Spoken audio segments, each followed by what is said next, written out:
and we're gonna pick up where we left off the other day. And we left off first introducing you to the idea of the offer and I think I called it, I need a better name for it, but I think I called it like the contract communication wall or something. But what we're trying to get at, hang on, I hit the wrong button. What we're trying to get at with this discussion, why is that not working for me? Hold up, technical difficulties.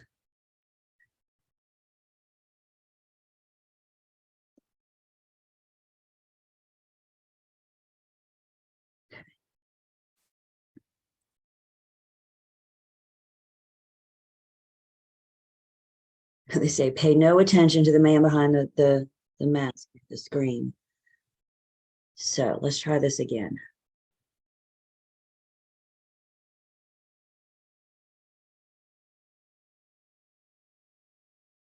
Yay, okay. So what we're trying to get at with this discussion, again, this is where we left off. So a quick review of where we were. But we were talking about this idea of the contract communication wall, and we're going to build on this when we get into Unit 10 just a little bit later this morning. But for right now, when we talk about this contract communication wall, we have the wall of communication. I got the buyer on one side of the wall and the seller on the other side of the wall.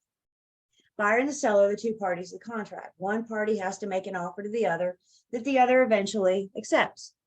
The person making the offer is known as the offeror. The person receiving the offer is known as the offeree. So the roles play out. And typically, more often than not, the buyer is the one making the offer to the seller. Again, I don't want you guys to get it stuck in your head that the offeror is always the buyer. Because first off, the seller can make an offer to the buyer. But remember too, as we talked about the other day, that in a counteroffer, those roles reverse. So instead of focusing on buyer and seller, I want you guys to focus on offeror and offeree. Who's the person making the offer and who's the person receiving the offer? So more often than not, it does start with the buyer making the offer to the seller. So our communication, contract communication wall, seller makes an offer to the buyer. Buyer makes the offer to the seller. There we go. In this case, when the seller receives the offer, what are their three choices? Let's rattle these off together. Anytime an offeree gets an offer, they have three choices. They can accept it, reject it, or counter it. That was pitiful. Maybe we haven't had enough caffeine yet. Let's try that again. What are our three choices? What's an offeree's three choices? They can accept it, reject it, or counter it. If they accept it, they agree to all the terms exactly how they are. If they reject it, the offer is dead on the table. Both parties go about their lives as if nothing happened. Nobody's out any money, time, nothing. So both parties go about their lives as if that offer that was rejected never happened. And then the third choice is to counteroffer it. And in the event of a counteroffer, the roles reverse. And now the seller is making the offer to the buyer. A counteroffer sounds something like, I'm good with all the terms, but the purchase price and the closing day. So what the seller's saying is, I partially agree with your offer. I agree with the rest of it, but now I need to present a new offer to you, my offer of a purchase price, my offer of a closing day. Every time that we counter, those roles reverse. So this is our introduction to our contract communication wall. We're going to build on this when we get to Unit 10, like I said, just a little bit more this morning. And we're also going to talk about bringing the agents, having the agents involved and how we play a role in this contract communication wall. So this is our basic understanding. More to come on this. By the way, this contract formation, this offer, the offeror making the offer and it's considered and eventually has to be accepted, that goes back to our discussion about the essential elements of a valid contract. And one of those essential elements was mutual assent also known as meeting of the minds, also known as offer and acceptance. So we have to have two parties come together and agree to enter into, and that's what we're doing with this communication wall. So more on this in just a few. And this is where we left off Tuesday. Any questions from Unit 9 so far?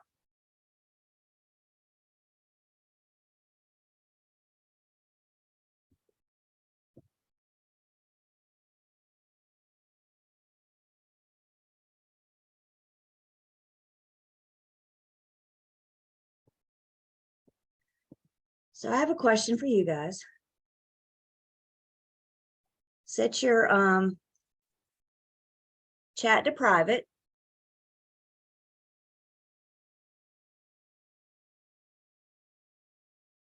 And tell me in a private chat, thank you. Tell me in a private chat, remind me, back in Unit 5, we talked about an act. And the act that we talked about in Unit 5 says that there are certain documents that have to be recorded to be enforceable. What's the name of that act? There are acts, there are certain documents that have to be recorded so that they are enforceable. Why do we record them? So they're enforceable. I'm getting a bunch of question marks. You guys need some confidence in your answers. Even if it's wrong, it's your answer. So the act, yeah.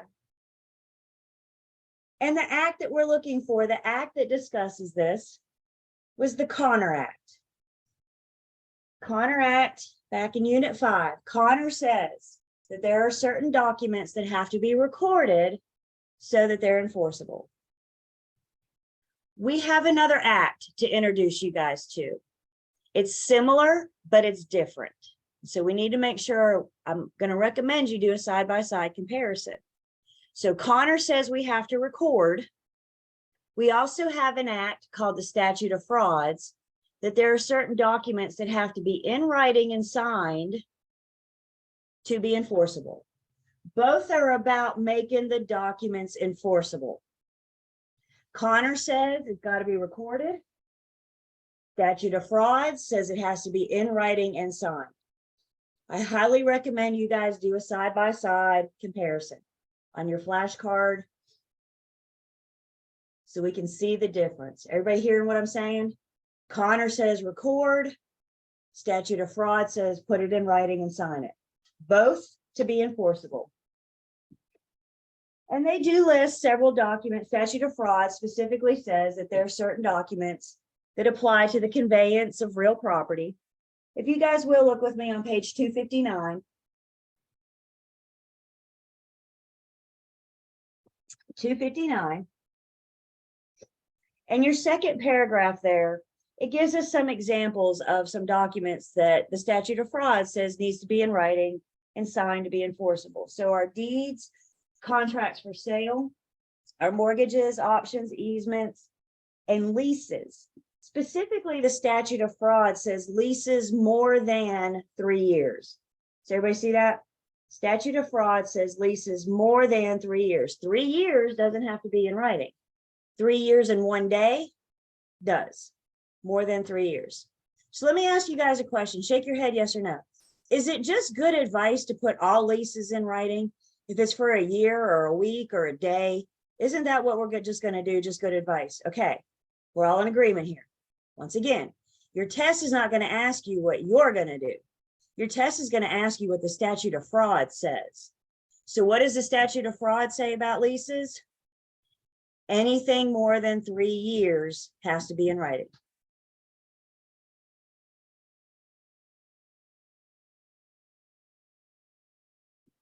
So Statute of Frauds, please compare that to the Connor Act. Keep those separate. Connor equals record.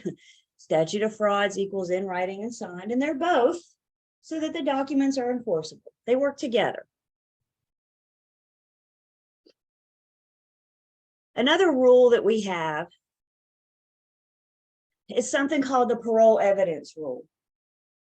And the parole evidence rule says the final written word is going to prevail every single time. Any previous oral negotiations don't matter if they don't wind up in the final contract. So we could negotiate, we could all be in agreement in it. We could all shake our head and say, yeah, that's what we're going to do. But if that never makes it to the final contract, parole evidence rule says it doesn't count. Let's run an example about that refrigerator. That refrigerator is a personal property item, hands down, number one negotiable personal property item. So you're the listing agent and you're meeting with the seller to list their home. And you guys get to the kitchen and you say, are you going to leave the fridge? And the seller says, oh yeah, absolutely. I'm going to leave the fridge.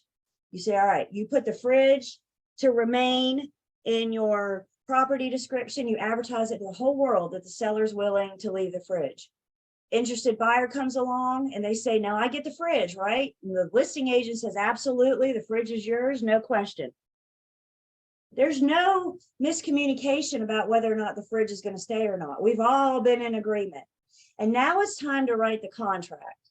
But that fridge doesn't make it as an exception to the personal property in the contract. Yes or no? Is the seller contractually obligated to leave the fridge?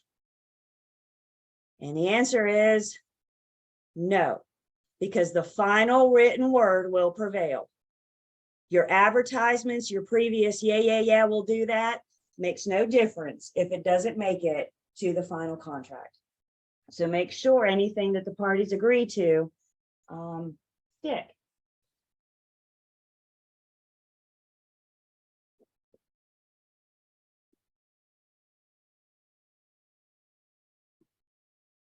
Some other contract terms we're going to see when we look at our contract, probably today, a term called time is of the essence.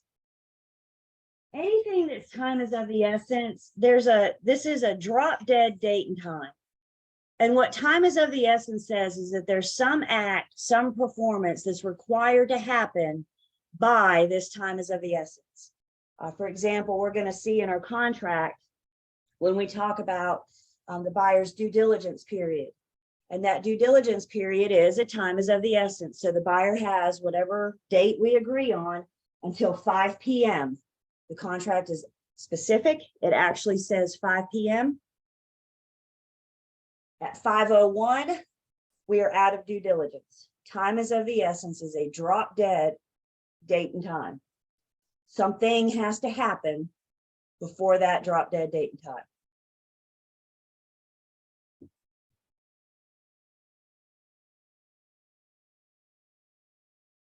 Another contract term is an assignment. If you are assigning your contract, you are transferring your rights to another party. So an assignment is a substitution. All the terms stay the same. The only thing that changes is the name of one of the parties. That's what we mean by you're assigning it. You're giving your rights and duties to somebody else. The contract's already been agreed on. So the terms will stay the same. Where are my homeowners on the call? And for you guys that are homeowners, if you had to get a loan to purchase your home, are you paying the same lender now that helped you get the loan, that helped you originate the loan? Few of you are, most of you are not. Most of your loan has been transferred, right? We're going to talk about why lenders transfer your loan, why all that happens when we get into financing next week. But that's an example of an assignment. When your previous lender sold your loan to the new lender, didn't your interest rate stay the same? Your payments stayed the same? When it's due stayed the same? The only thing that changed was the name of the lender. So lender number one assigned their duties and responsibilities to lender number two, and that's an assignment. Whether or not a contract can be assigned has to be spelled out in the contract. So it has to say yes or no, these contracts can be assigned. Another contract term is a novation. With a novation, we're creating a new contract. We're substituting a new contract for an old contract. Maybe we negotiated back and forth so much that now our contract has so many strike throughs and changes that it's hard to read. So what we want to make sure that we do is write up a nice new clean contract that everybody can read and do a substitution for the new one for the old one so we can all read it. Always keep the old, never get rid of, document everything, right? And never get rid of that old, because that old scratched up one with the cross throughs and the initials and the strike throughs, that shows the meeting of the minds. That shows the parties coming together and agreeing to the terms. I was so excited. I had a personal experience with a novation a couple years ago. And I was, because I thought, oh, I got a new store for free licensing. But I was the listing agent and my seller was a flipper. So his whole job was he would buy houses, flip them, and then turn around and sell them. So once the house got finished, then I put it on the market. We had a buyer come through to make an offer. We went under contract. The buyer was getting an FHA loan. Again, we're going to talk about the different loan types, FHA, VA, conventional, when we get to financing. But this buyer was getting an FHA loan. And I didn't know this. You learn something new every day. I didn't know this, but with an FHA loan, they have a requirement that says that homeowners have to own a property for 90 days before they can sell it. So they've had to have owned it for 90 days before they can put it under contract. My guys, my sellers owned it for 89. And the lender said, underwriting's going to kick this back because it doesn't meet that 90-day requirement. So we all hung out for a day. We were patient, just chilled out. The next day we had everybody re-sign it. We did a novation. We substituted a new contract that the lender would accept for an old contract that the lender would. We substituted the contracts, just had everybody sign it, and it closed. It went through, no problem. But we substituted a new contract for an old contract. Again, finance is coming next week. Before we leave today, we'll talk more about what next week is going to look like. Another question for you guys, private chat. Who can remind me what an amendment is? For example, we talked about a zoning amendment back in Unit 6. What did that zoning amendment do? What is an amendment?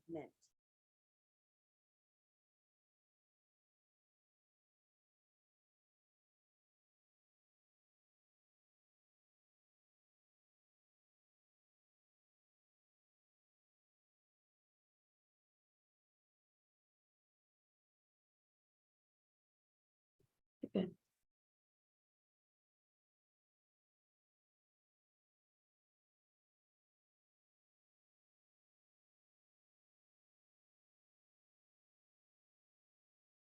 So an amendment, if you amend something, what you're doing is changing it. An amendment is a change. So again, back in Unit 6, we talked about a zoning amendment. If there's a proposed zoning amendment on the table, then there's a proposal to change zoning. Same thing in contract world. If we're going to do an amendment, we're going to change an already existing contract. We are under contract. We have agreed, we have signed. It's a done deal. But now, for whatever reason, we've decided to enter into round 2 of negotiations, or we've decided to change something that we already agreed to. An amendment is a change. Let's compare an amendment to an addenda. When you see addenda, I want you to see the word add. An amendment changes, an addenda adds. It becomes part of the contract. We're going to talk about some more of our addenda when we talk about our contract in Unit 10. We already looked at the lead-based paint addenda. If the home was built prior to what year? 1978. Yep, I see your mouth move. If the home was built prior to 1978, then we're going to add the lead-based paint hazard addenda to our offer. And upon acceptance, it becomes part of the contract. So an amendment is a change. An addenda adds, again, 2 very similar words. I recommend a side-by-side comparison on your flashcards or your notes so we can see the difference. Sometimes contracts end, unfortunately. Couple different ways that contracts end. Page 261. What I want you guys to get from this slide is agreement of the parties. Remember, the parties agreed to enter into the contract, our mutual assent, our meeting of the minds, an offer was made and considered and eventually accepted. Well, if the parties can agree to get into the contract together, can't they agree to get out? Can't they agree to release each other? We may do a novation. We may agree to substitute a new contract for an old contract that would make the terms of the old contract null and void. We can modify our agreement. We can go into round 2 of negotiations. Accord and satisfaction is just a partial. Maybe you couldn't do exactly as promised, but you could do something close, or you could do something similar. And then the old school way of canceling a contract before the internet and the e-documents, back in the day when we were still on paper, the old school way of canceling a contract was to take that piece of paper and a big red marker and write cancel across it. Nothing cancels a contract like that. Again, what I want you guys to get from this slide, the big picture here, it's an agreement of the parties. The parties agreed to get into the contract together. They can agree to get out. Other ways that contracts can end: full performance. Once both parties have done what they've promised to do, the contract terms are over. They've been fully satisfied. When we look at our sales contract in just a bit, there's 2 parties to the sales contract, the buyer and the seller. The contract is currently 16 pages. And basically, it takes us 16 pages for the seller to promise to sell and the buyer to promise to buy. I just summed up 16 pages in like a sentence, didn't I? Once the seller sells and the buyer buys, we fulfilled the terms of the contract, full performance. So that's going to discharge the contract. Impossibility of performance. Let's say, for example, once we go under contract, we find out that the buyer can't get loan approval. We're going to get a pre-qualification. We might get a pre-approval. As we're going to learn in units 14 and 15, pre-approval and pre-qualification are not a guarantee. So when we're under contract, if we find out that your buyer can't get loan approval and they don't have the cash, then it's impossible for them to perform. It's impossible for them to buy as promised. So if the buyer can't buy, what if the seller? What if we go under contract and then the seller loses the property to bankruptcy or foreclosure? It also fall under there of operation of law. If the judge takes the property while we're under contract, it's no longer the seller's to sell. It's impossible for them to sell something that they don't own. So if the judge takes the property, operation of law, it's impossible for the seller to perform as promised. Adverse possession.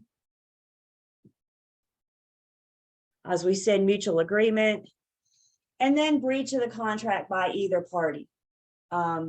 Contracts have to have teeth, you guys. Contracts have to have, okay, you made me this promise. You promised to buy or you promised to sell. What if you don't? We have to have remedies for breach. They have to spell out what happens if either party doesn't do what they've promised to do. So we'll look at our remedies for breach, who gets what.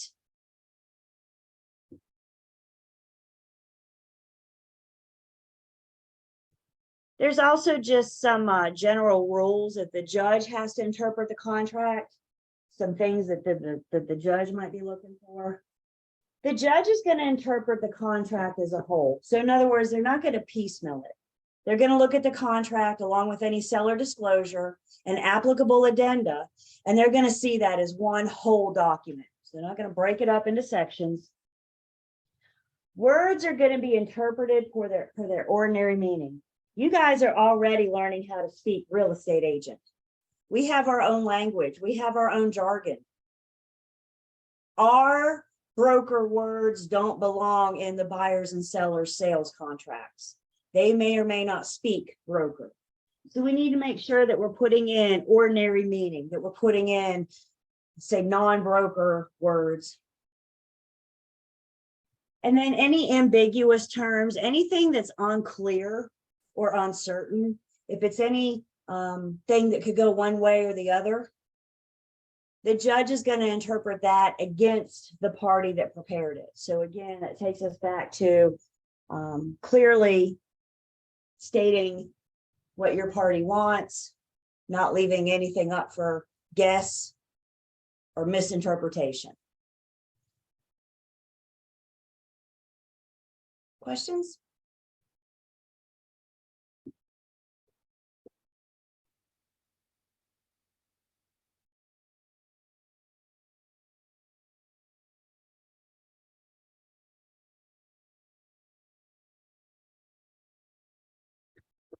So as we mentioned earlier, contracts have to have some kind of remedy. What happens if the party breaches?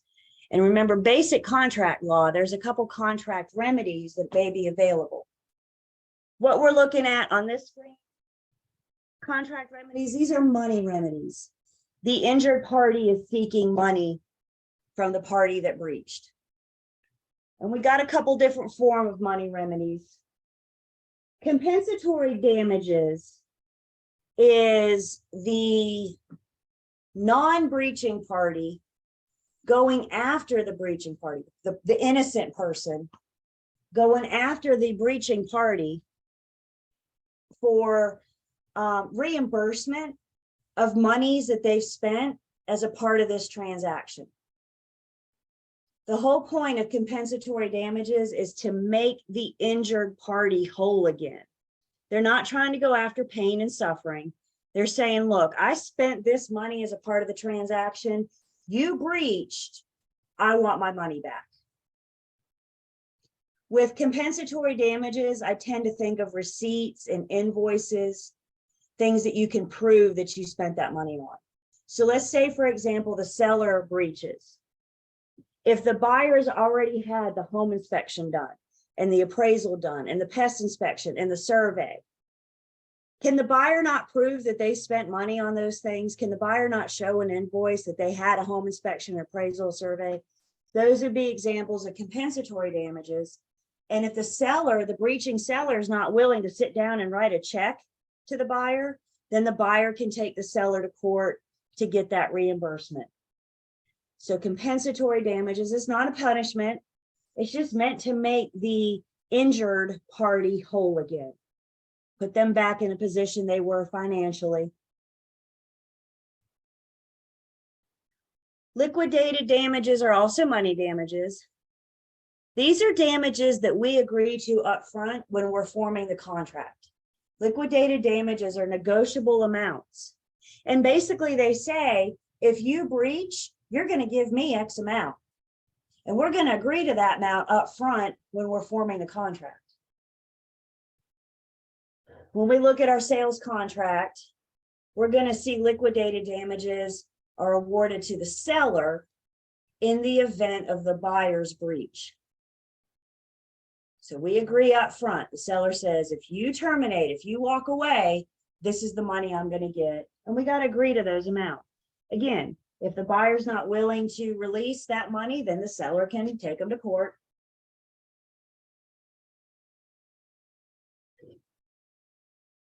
And then our third type of money damages are called consequential damages.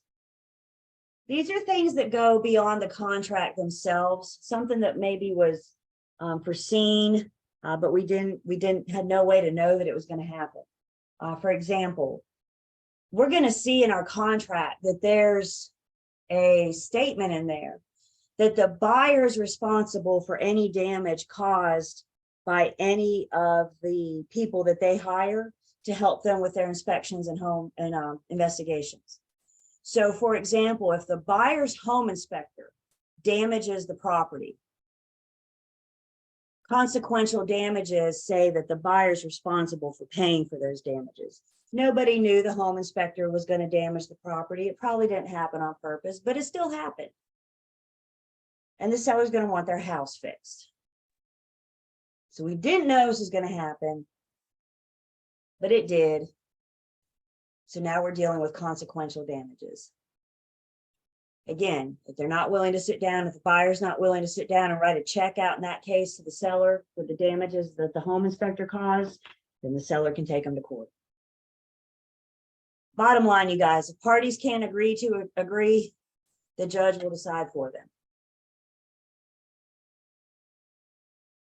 So these are our money damages, money remedies for contract breach.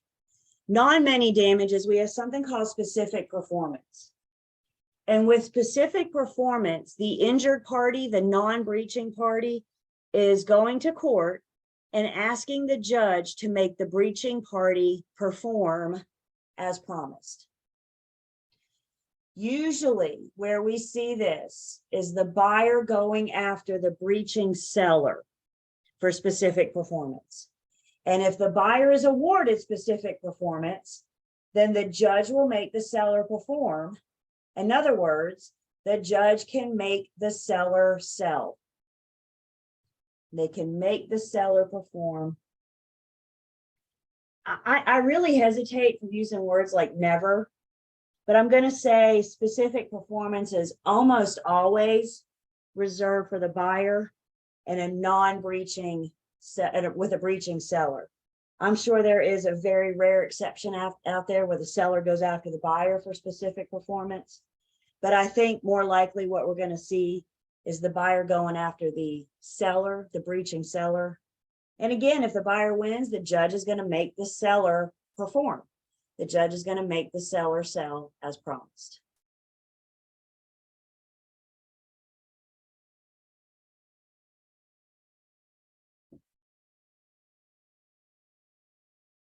Another contract remedy we have is a rescission. If you're rescinding your contract, you're taking it back. If you put down any deposits, you'll get your money back. If you rescind your contract, you're taking it back, you get your money back. Both parties go about their lives as if this contract never happens. When you rescind your contract, you pretty much just make the whole thing go away.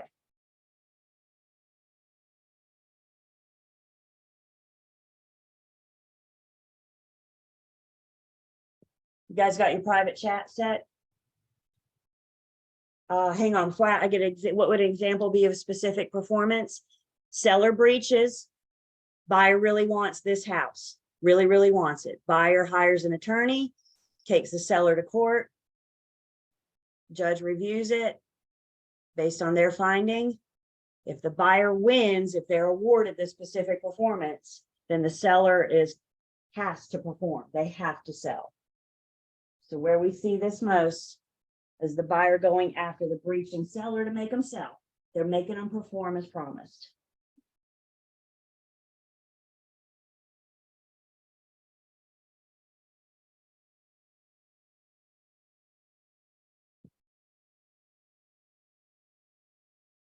So I got another good question. Why would someone rescind their contract?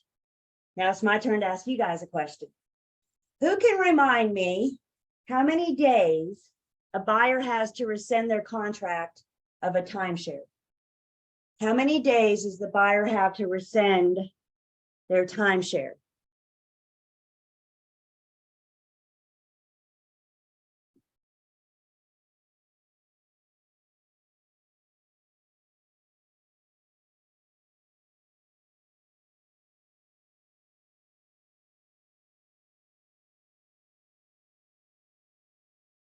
How many days does the buyer have to rescind their timeshare?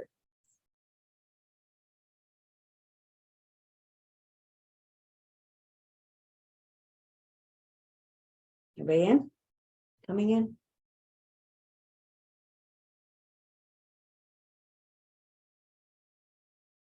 What do we remember about timeshares? 5, 5, 5, 10. Jazz hands. You're not going to be tested on jazz hands. So we know it's either 5 or 10, right? So how many days for a timeshare? 5. Why would a buyer rescind that?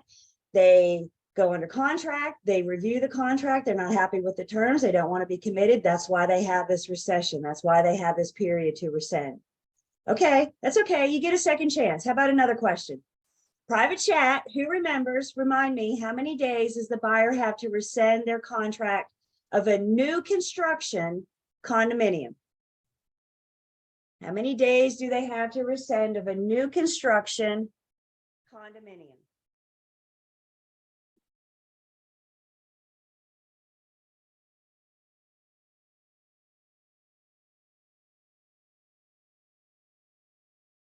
New construction condominium.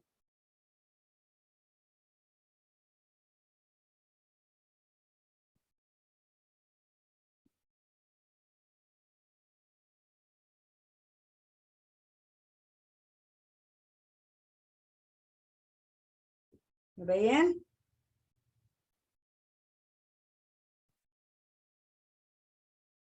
The new construction condo is 7 days. So again, why would you rescind? Sometimes, guys, for example, timeshares, it's okay. That's why we're going through it now, right? Reviewing it. Sometimes you guys, timeshares, how do I put this? Some timeshare developers don't have a good reputation. Sometimes they're perceived as pushy salesmen. Did I do good? Did that? Okay. That's why we have these rules. Remember, the commission's main purpose is to protect the public, right? So with the commission doesn't want the buyer to feel that they're duped into, that they're forced into this contract to buy a timeshare. So why would they rescind? I make you, if you make you feel forced, act today, tomorrow this won't be available, this great deal, just sign here. Well, now the buyer gets some time to take that contract home. And do they want to review it with their attorney? Do they want to look at it, right? So why would somebody rescind? For example, 5 days for a timeshare, 7 days in those cases. Yes, the 7 days applies to new construction only. Resale does not fall under that the Condominium Act, North Carolina Condominium Act. When we look at our contract in just a bit, we're going to see that what happens if either party breach is specifically spelled out. Again, we're just basic contract law right now, giving you generally how contracts work, getting more specific into our contract. That's exactly right. With those timeshares, they're offering you something, right? If you sign today, you get free pool membership, right? It's a high pressure sales tactic in some cases. I certainly don't want to give the impression that all timeshare developers are high pressure sales, but they reputation. And so now we have rules to protect the public. My aunt and uncle had one, and every year they had to go and listen to the spiel. That was part of their going. They had to listen to the spiel. They were trying to get him to upgrade, try to get him to up to, I'm like, well, we're only here for 7 days out of the year, so I don't know how much more we need. It was nice though. I'm not gonna lie, it was nice. One more thing just to mention, page 262, not nothing specific about contract remedies. Even just put real estate aside for a second, pretend real estate doesn't exist. Any thing, and we have something called statute of limitations. And what the statute of limitations is, it gives you a certain amount of time to take action and sue somebody. So once the statute of limitations is run out, then you've lost your right to sue.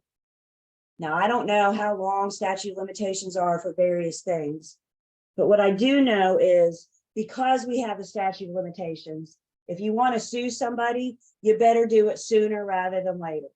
Because once your statute of limitations have run out, you've lost that right to sue.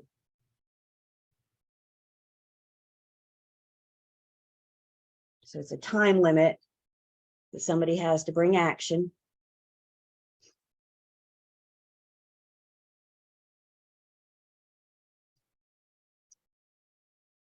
So let's talk about what all this means for us. Again, basic contract law. I'm not here to teach you guys how to be attorneys. In some ways, this unit makes me nervous because you all now have just enough knowledge to be dangerous. But always remember, we're not attorneys, we're just real estate agents. And so it's important that we discuss what our role in all of this means. I am not an attorney, which means I cannot practice law. And drafting of legal documents is a practice of law. I cannot draft or create or add or delete provisions of a contract because I'm not an attorney. As a real estate agent, what I am allowed to do is fill in the blanks of the pre-printed forms that are provided to me. And when we look at our contract, we're going to see the blanks that we fill in are pretty much the negotiable items, the things that the buyers and the sellers agree to. I'm not plugging in legal jargon.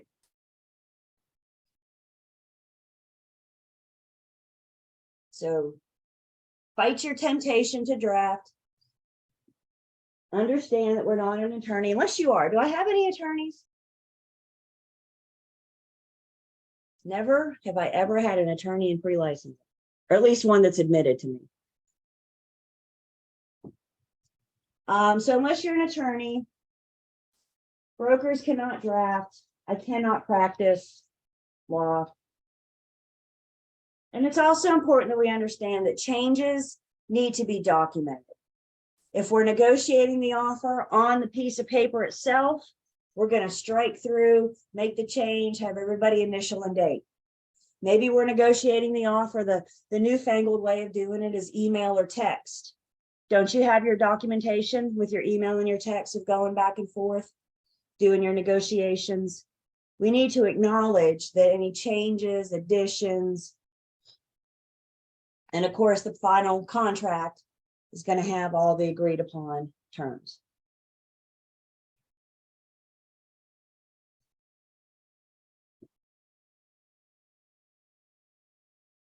The last little piece in Unit 9 is about auctions. We don't have a lot to say about auctions, so we briefly mentioned auctions when we were talking about working with real estate agent disclosures. You remember what we said then. I want you guys to put auction sales in a whole different category, a whole different bucket over here by themselves. And I don't want you to even think about auctions unless the question specifically says something about an auction. Everybody with me so far?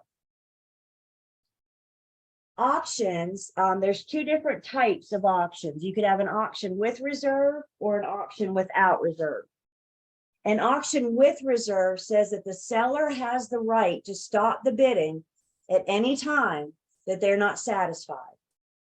So the bidding starts, the seller's not pleased with how it's going, it's not the amount of money that they expect to collect. An auction with reserve says that they have the right to say, stop, we're not doing this. An auction without reserve then says they get what they get. They cannot stop it. They have to accept that highest bid no matter what. One thing that makes auction sale, or another thing that makes auction sales so unique, what puts them in this little bucket over here by themselves, this whole little separate category, the auctioneer can bind the seller. So when that gavel comes down and the auctioneer says sold, boom, we're under contract. Obviously, the next step is to put it in writing. But when that gavel comes down, the seller is bound. So the auctioneer has, auctioneer is actually dually licensed. They have a real estate license and an auctioneer's license. And they have the ability to bind their seller. So totally separate, different category. Has anybody ever been to a real estate auction? A few of you? Is it as much fun as what I think it is, or am I just chalking this up? It is fun. Okay, so I need to go. I need to go check one out one day. You may, when you go to an auction, you may have a crier. The crier may or may not be the auctioneer. The crier is the one that, you know, the real fast talking, the one that calls the auction. They're the one that like, hey, you know, that guy. So you may have two different parties, crier and an auctioneer. The auctioneer is the one that represents the seller. Again, they are duly licensed. So that's the book of Unit 9. I have one more thing. We're going to go off book for just a second. And I have one more thing to talk about, just a term that we see over and over again in our contract. And it's probably in your book somewhere, I don't know where, but it makes sense to me to talk about it now when we're talking about basic contract. So the term that we need to be aware of is something called a contingency. And what a contingency is it's dependent on something else. Basically, what a contingency says is, I cannot do this if this first doesn't happen. I can't do B unless A happens. So some common contingencies that we may see in our sales contracts There may be a contingency that says, I cannot buy your house if I cannot get a loan. So this contract is contingent on the buyer getting the loan. If the buyer doesn't get the loan, they don't have any obligation to buy the house. If A doesn't happen, then B can't. And that's what we're saying with a contingency. Same thing with, I cannot buy your house if I first don't sell mine. I cannot perform if this doesn't happen. It's my performance is contingent on that happening. And what we need to understand in our standard contract, and the document that we're getting ready to look at, there are no built-in contingencies in our contract. We do not have a loan contingency. We do not have a, if I don't sell my house, I can't buy yours contingency. Let me ask you guys something. Can the parties agree to create a contingency? Absolutely. Absolutely. If the parties agree to create a contingency, then we have a contingency. What I'm telling you is I have nothing built in to our contract. But remember, anything and everything is negotiable.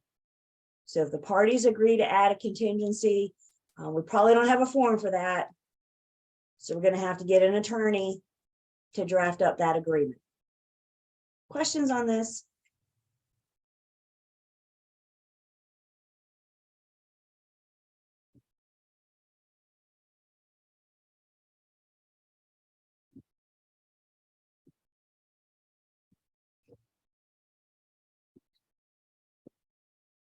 Okay, so that's Unit 9.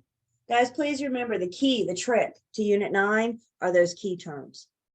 Know what those words on page 253 mean. Remember, Unit 9 is basic contract law. We're getting more specific into the sales contract and North Carolina practices in Unit 10. But before we can work with a contract, we need to understand the basics of how they work. You also got your key point review on page 264. Good Cliff's notes. And then you have that student quiz on 266. Questions on Unit 9?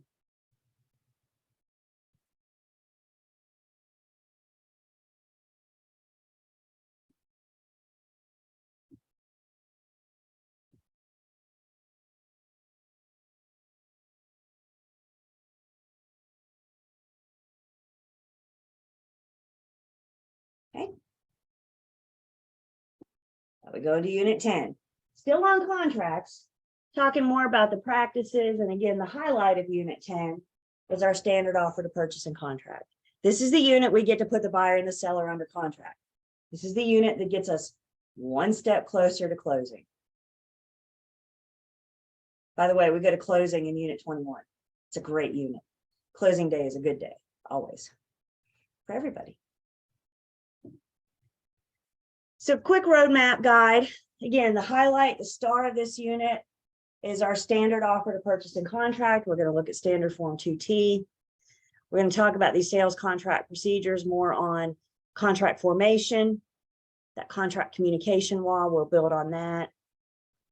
And then we're going to talk about some alternative land conveyances.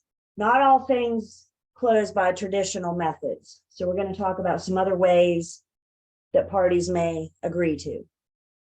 Alternative land conveyances.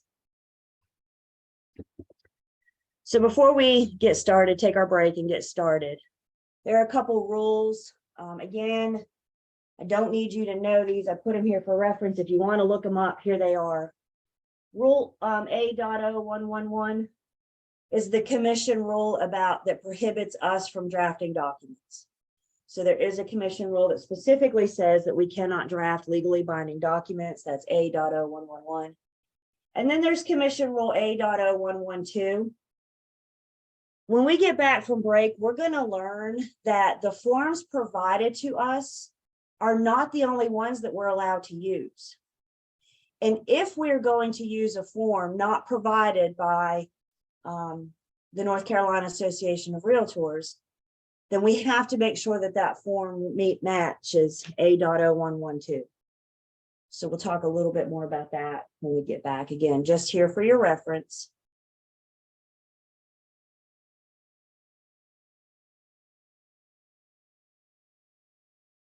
So before we really get in the throes of Unit 10, let's go ahead and take our break. We come back, we'll be ready to start. So take 10.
We back?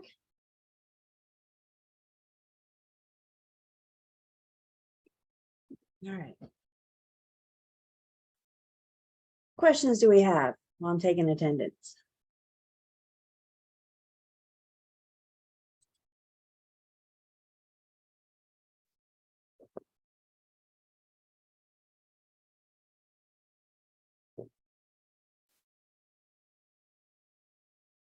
You guys are ready to get into your contract, aren't you?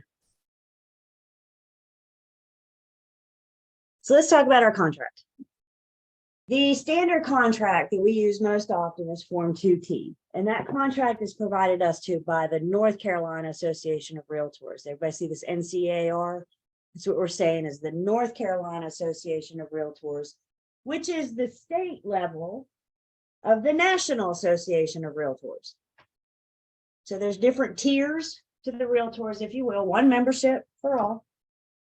And the big thing that the state level, the North Carolina Association of Realtors does for us is provide us the forms that we use. We looked at our listing agreement, our buyer's agency agreement. Most of the forms that we use are provided by NCAR. The reason we're going to talk about 2T and spend our time on 2T, one, because you're going to be tested on it, but two, because that's the most commonly used one. Here's the problem topic. Sometimes we get it in our heads that 2T is the only sales contract that we're allowed to use. And that's not true. The truth is we can use any standard contract as long as it was drafted by an attorney and it meets the requirements of Commission Rule A.0112. We don't need to know this rule now. We'll talk more about it when you get into post. You don't need to know the specifics. You need to know there's a rule out there that says if we're using a contract other than one provided by NCAR, we need to make sure we're following those rules. For example, it's not uncommon for a builder to use their own forms. It's not uncommon at all for a builder to have their own contract. I absolutely can assist my client, typically my buyer, and the builder's contract, as long as it was drafted by an attorney and it meets these commission rules. So please don't get it stuck in your head that this is it. This is all we're allowed to use.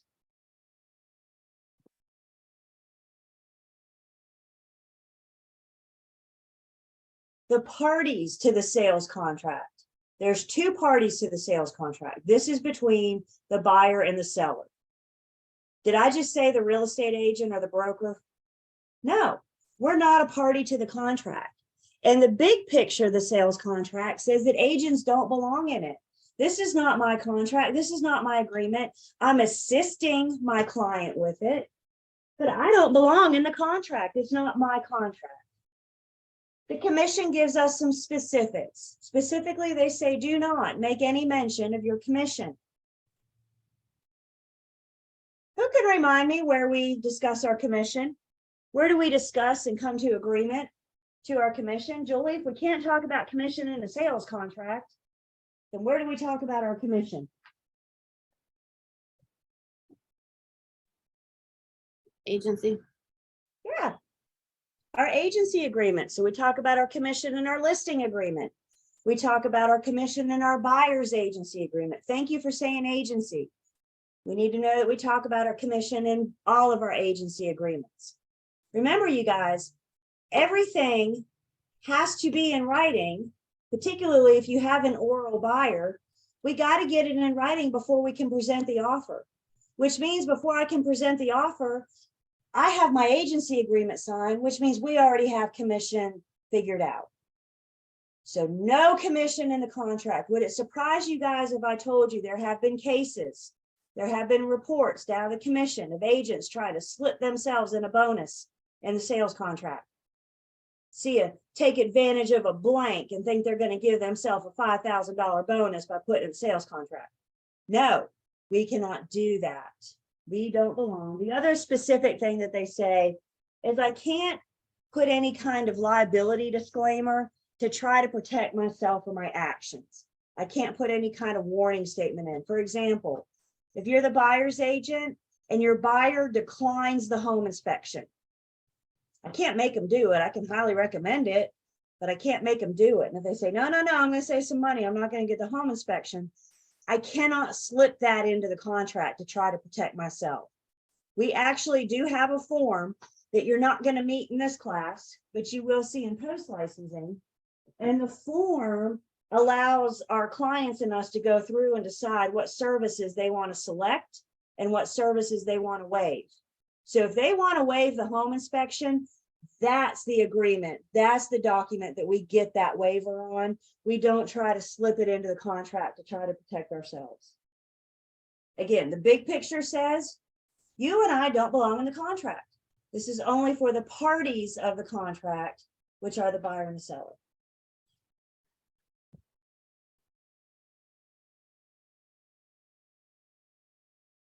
In your book, let's skip ahead to page 284. What we are skipping is the offer to purchase and contract. What you have in your book is out of date. So in just a minute, when we look at the contract, we're going to look at the online learning system. Always look at forms in the online learning system. So on 284, we talk about something called the Uniform Electronic Transactions Act, also known as UETA. We have a North Carolina level called the North Carolina Uniform Electronics Transactions Act, also known as the North Carolina or NCUETA. This is the act that regulates e-documents, e-signatures, e-trade. And the big thing we get from the UETA is that once the party agrees to use electronic signatures, their e-signature is their binding signature. You guys have all e-signed something before. I know you had to for Lane to get in this class. Did your e-signature look anything at all like your real wet signature? If you were to write your name on a piece of paper, does your e-signature? Probably not, right? That's what UETA is covering. You cannot go back and say, that's not my actual signature, so I can't be bound to it. Because you agree to allow your e-signature count, your e-signature is binding. When you guys got that from Lane and she asked you to sign something, I'm sure when you all clicked on terms and conditions and carefully read all of that. Why are y'all laughing? Okay. If you had read the terms and conditions, one thing you're going to see is that it says, by agreeing to use your e-signatures, you agree to allow that count as your written signature. So any e-commerce, e-documents, e-signatures is all covered under the UETA.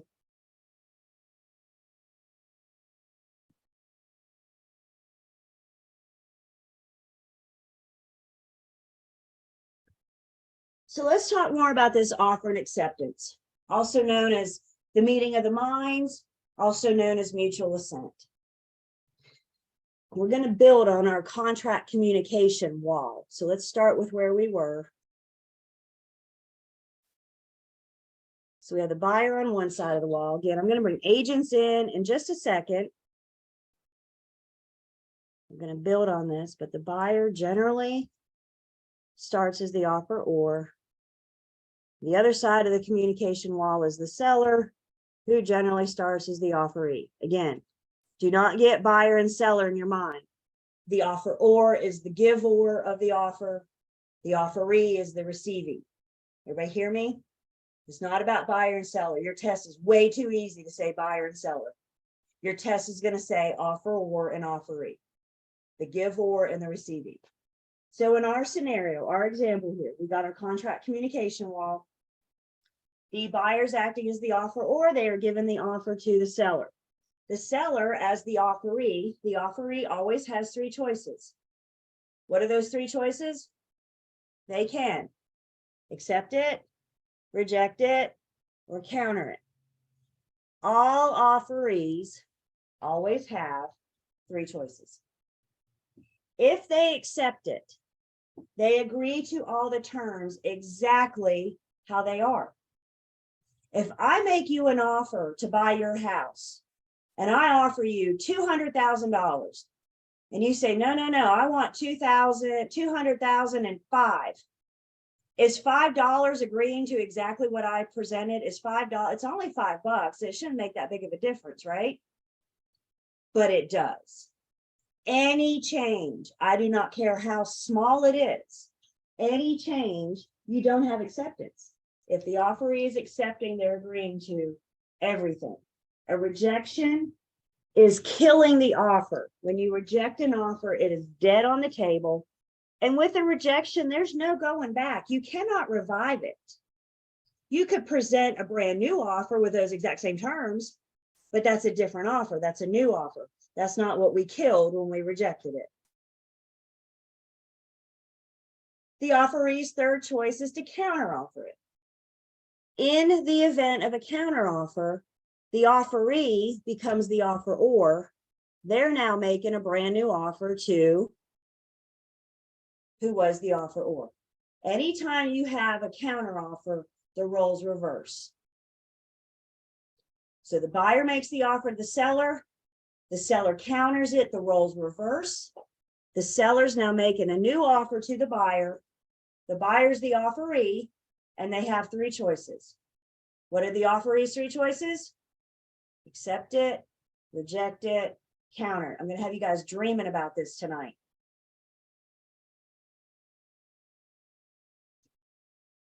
So there's this magic moment in time that it goes from being an offer to a contract.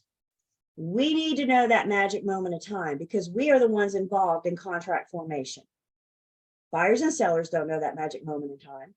This is our responsibility to let them know when their offer's been accepted and now we're under contract. So this magic moment in time, when it goes from being an offer to a contract, we must have two things happen. In order for an offer to go to a contract, the last offeree has to accept. The offeror is presenting the offer.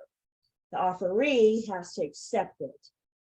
For your test, please stop writing for a half a second. For your test, when you see that an offer has been accepted, know that it has been signed. In the real world, you want to verify if it's been signed. Because if you got a verbal acceptance, you got nothing. So in the real world, you want to verify it. For your test, when it tells you that it's been accepted, we know that it's been signed. I don't need you guys sitting there going there, well, it doesn't tell me if it's been signed or not. I'm telling you, when you see that it's been accepted, know that it's been signed. Do I have everybody so far? Because the offeror signs it before they present it, they've already signed it. So the first step is to get the other party, the offeree, to accept it. Then the second step says that we have to have communication of acceptance to the offeror. The person that accepted the offer has got to notify the offeror. There's got to be some form of communication to let them know that their offer's been accepted. Again, we're going to talk about the different forms of communication. We are bringing agents into it next, so please just bear with me. So now that we understand this magic moment in time, let's walk through our scenario again. Again, agents don't exist just yet. I'm going to throw us in a second, right? This buyer and seller are doing it on their own. They didn't hire us. So the buyer makes the offer to the seller. The seller counters, which means the roles reverse. The seller's now making the offer to the buyer. The buyer has three choices. They can accept it, reject it, or counter it. In this case, let's assume that the buyer has accepted it. The buyer has accepted the seller's counter offer and they have signed that acceptance. That's step one. Step two is the buyer has got to communicate that acceptance. In other words, communication of acceptance has to cross the contract communication wall. It has got to be communicated to the party. It has got to cross the line.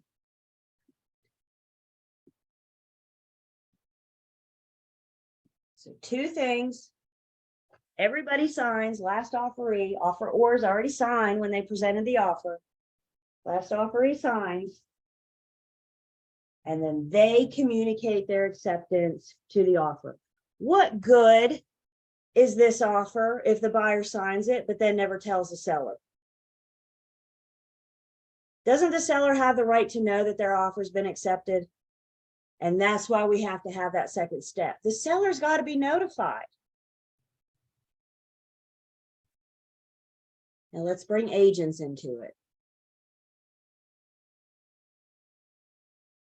When buyer and seller hire agents, and it comes to contract formation, contract communication, communicating to me is just as good as communicating directly to my client. When it comes to contract formation, I stand on the same side as the contract communication wall as my buyer or seller. And when it comes to contract formation, what you communicate to me, you might as well be looking my client directly in the eyeball. Now that we just threw agents back into it, let's walk through this scenario again. Now you're the buyer's agent. You take your buyer out this afternoon to look at a property. Your buyer walks in the front door and says, "Oh, this is it. Let's write it up." So now you and your buyer go over the terms, go over the provisions of the contract. You have conversations like, when do you want to close? How much do you want to offer? We're filling in the blanks for our buyer. I'm doing it with them, discussing it with them so they know what they're offering. So we write up this offer. The buyer's agent writes up this offer. They have the buyer sign it. And then the buyer's agent calls the listing agent and says, "Here's our offer." Listing agent calls the seller and says, "We have an offer on the table." Seller says, "That sounds good. I'm good with everything but the purchase price and the closing day." We created a counter offer, which means the roles reverse. Now the seller is making the offer to the buyer. Listing agent calls the buyer's agent and says, "We have a counter." Buyer's agent calls the buyer. The buyer tells their agent that they accept. And by accept, we know that this buyer has done what? This buyer has signed. The buyer has accepted. The buyer calls their agent and says, "I've accepted." When the buyer calls their agent, did communication cross the line? Did it? Did it cross the line? We just wait on the same side of the line, right? The buyer called their agent and said, "I've accepted." Then the buyer's agent calls the listing agent and says, "My guys have accepted." Now has communication crossed the line? Yes. Congratulations, we are under contract. As the listing agent, what's the very next thing you should do? As the listing agent, once the buyer's agent calls you and says, "We've accepted," doesn't the listing agent need to call their seller and tell them the good news? This phone call is not, "Are you sure you still want this?" This phone call is, "Congratulations, you are under contract." Because communicating with the agent is the same thing as communicating with the client when it comes to contract formation. We must have these two things: acceptance, and then communication has to draw the line. Guys, and some of you may have looked ahead and you know what I speak of. When you see this kind of question on your test, not if, but when you see this kind of question on your test, the question is going to be like this long. I'm not kidding. And it's going to be, and you're going to have to break it down. I highly recommend when you come across this question, you guys draw it out. You draw the line. You see who the offeror is and the offeree. You reverse those roles when you see a counter offer. Because at the end of the question, you're going to need to know who's the last offeree that needs to accept and who's the offeror that needs communication of acceptance. You need to be able to see when those two things happen, that magic moment in time when it goes from being an offer to a contract. And I do recommend you guys draw it out so you can see. Again, you guys, it's way too easy to say buyer and seller on your test. So you're going to have to keep up with who is the offeror and who is the offeree. Y'all know by now I like pictures. So I think they help us see where it ends, who's the offeree, and who needs to get that communication of acceptance. Before we talk about different forms of acceptable communication, what questions do I have on contract formation? Talking about communication next.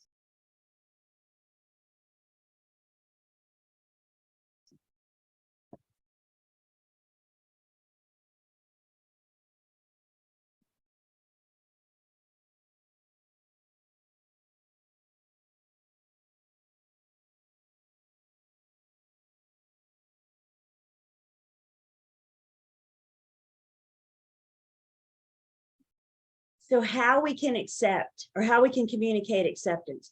Obviously, we eventually have to deliver the document. That's not what I'm referring to right now.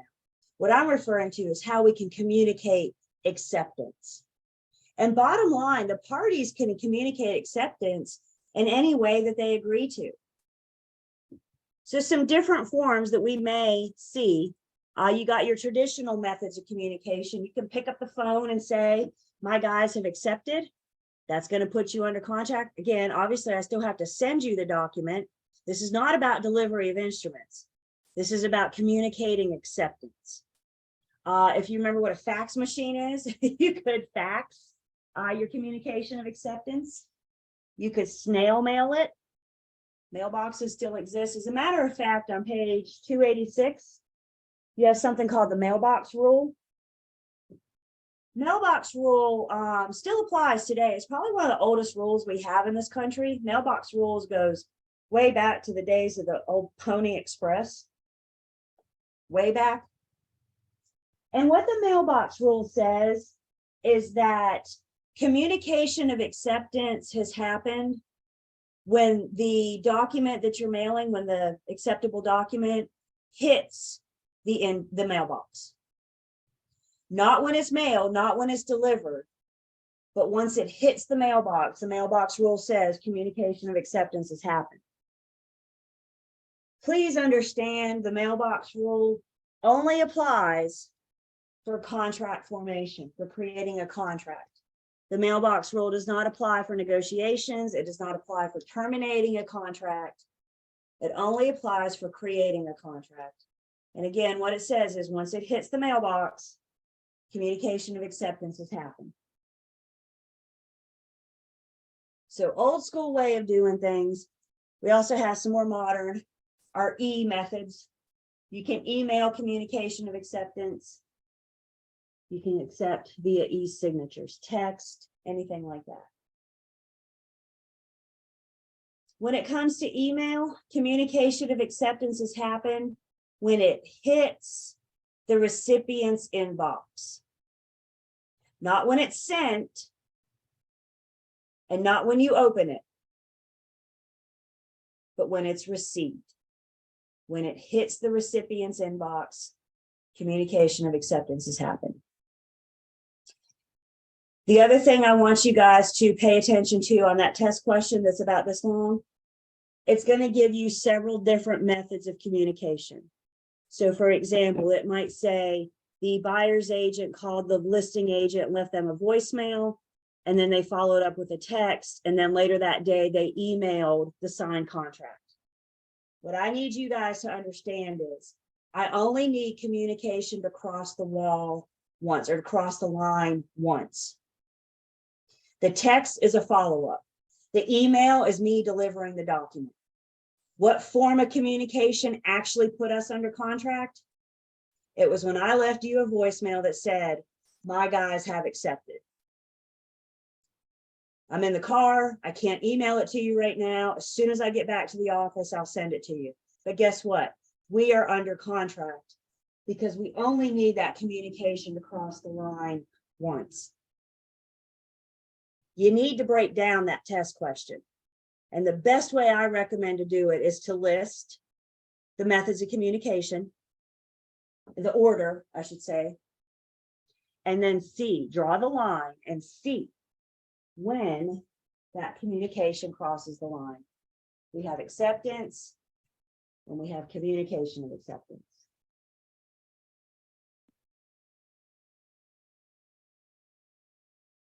Questions on communication?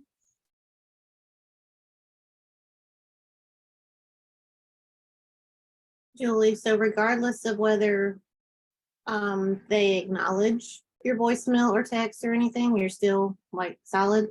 Yep, we got to have that communication.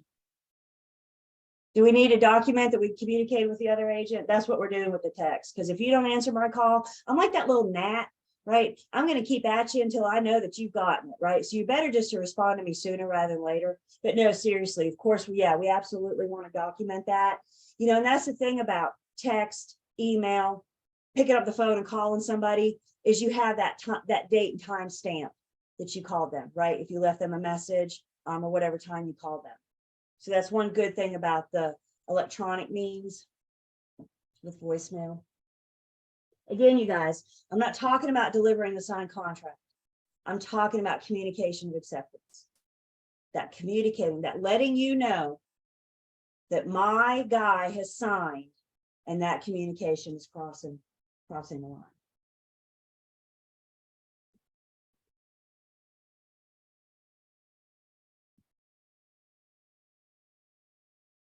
Any method of communication, I mean, this is just an example, but any method of communication is allowed as long as the parties agree to it.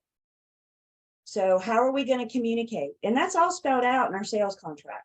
We don't have to guess. We list the methods that we want to be communicated with in our sales contract. You want email, you want text, carrier pigeon, makes no difference to me, as long as the parties agree to it.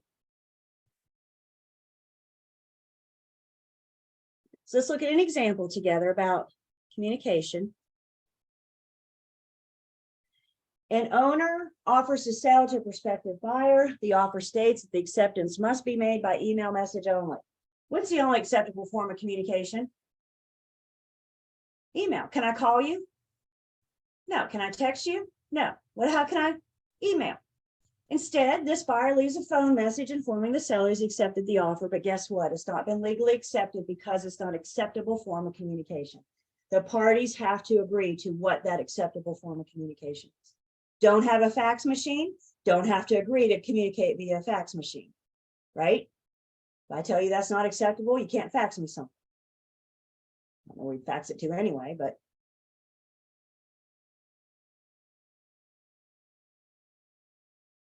draw it out. Highly recommend. We'll look at some more examples, obviously. Questions? Offer and acceptance, mutual assent, meeting of the minds.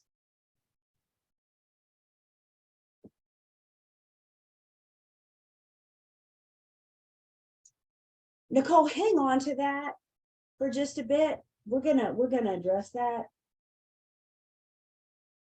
I don't want to murky the water just yet. I'll murky it later.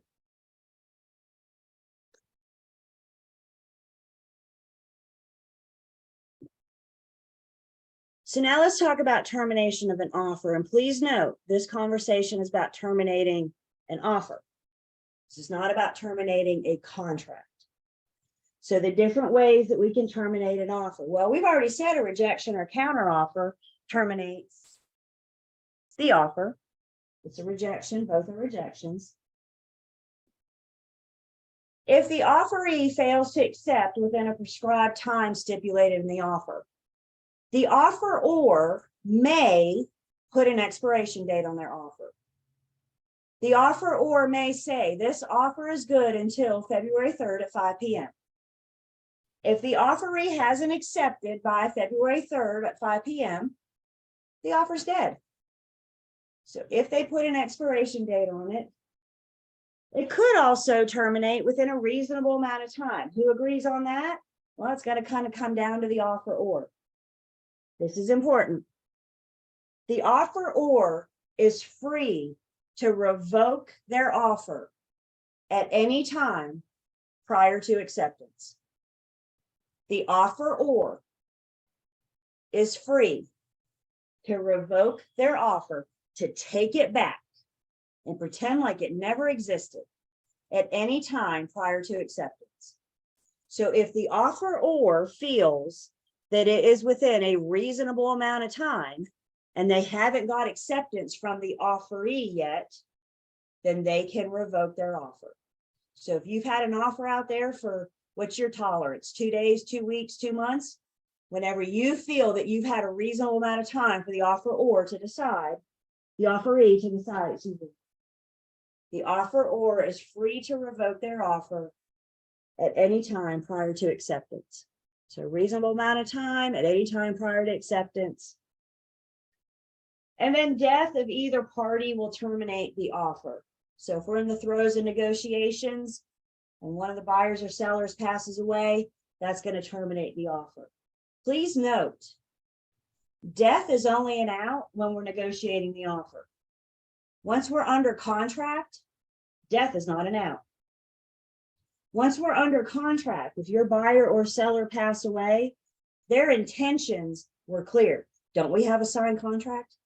So their intentions to sell or buy are clear, and their heirs are going to be expected to carry through with the terms of the contract.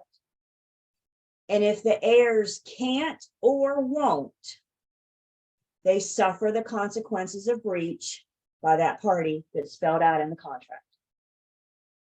So death is only an out when we're negotiating the offer. Once it becomes a contract, death's no longer an out.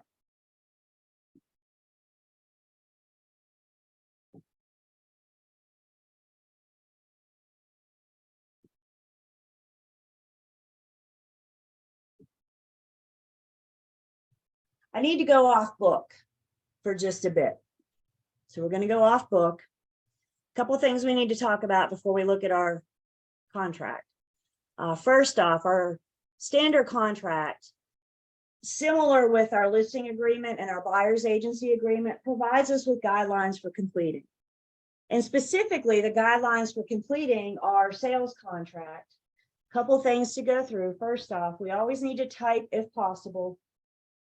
Obviously, typing is the preferred method. If you have to handwrite a sales contract, do it legibly and do it in pen. Don't use pencil or purple crayon to fill in the blanks of a legally binding document.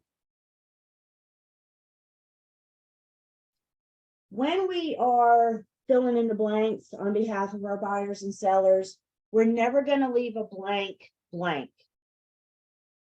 We're going to fill in all the blank spaces. Leaving a blank blank could set us up for two possibilities. One, the other side may think that we forgot to fill in that blank. The other thing that could be setting us up for, if we leave a blank blank, the other side could try to slip something in without us knowing. So if you have a blank that is not applicable to this transaction, you write N/A. So everybody knows that you've acknowledged that blank. Never leave a blank blank. Be precise. Again, our jargon, we have our own language. We speak broker. We have our own language. My jargon does not belong in a legally binding document. So be precise. Make sure that you are spelling out very clearly what your parties want.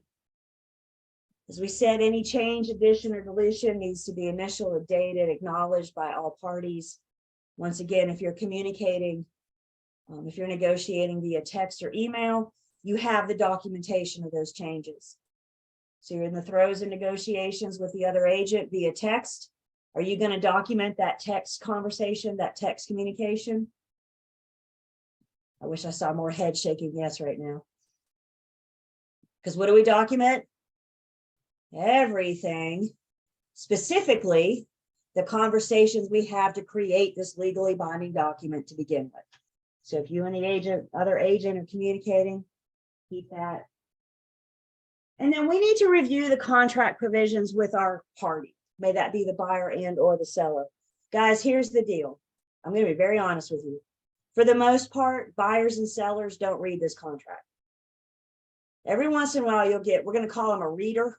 Every once in a while, you'll get a reader. But for the most part, they're not reading these contracts, which becomes really important for me to make sure that I review the terms of the contract, that I review these provisions so that they understanding, knowing that they're not reading it. Why aren't they reading it? Because they trust me.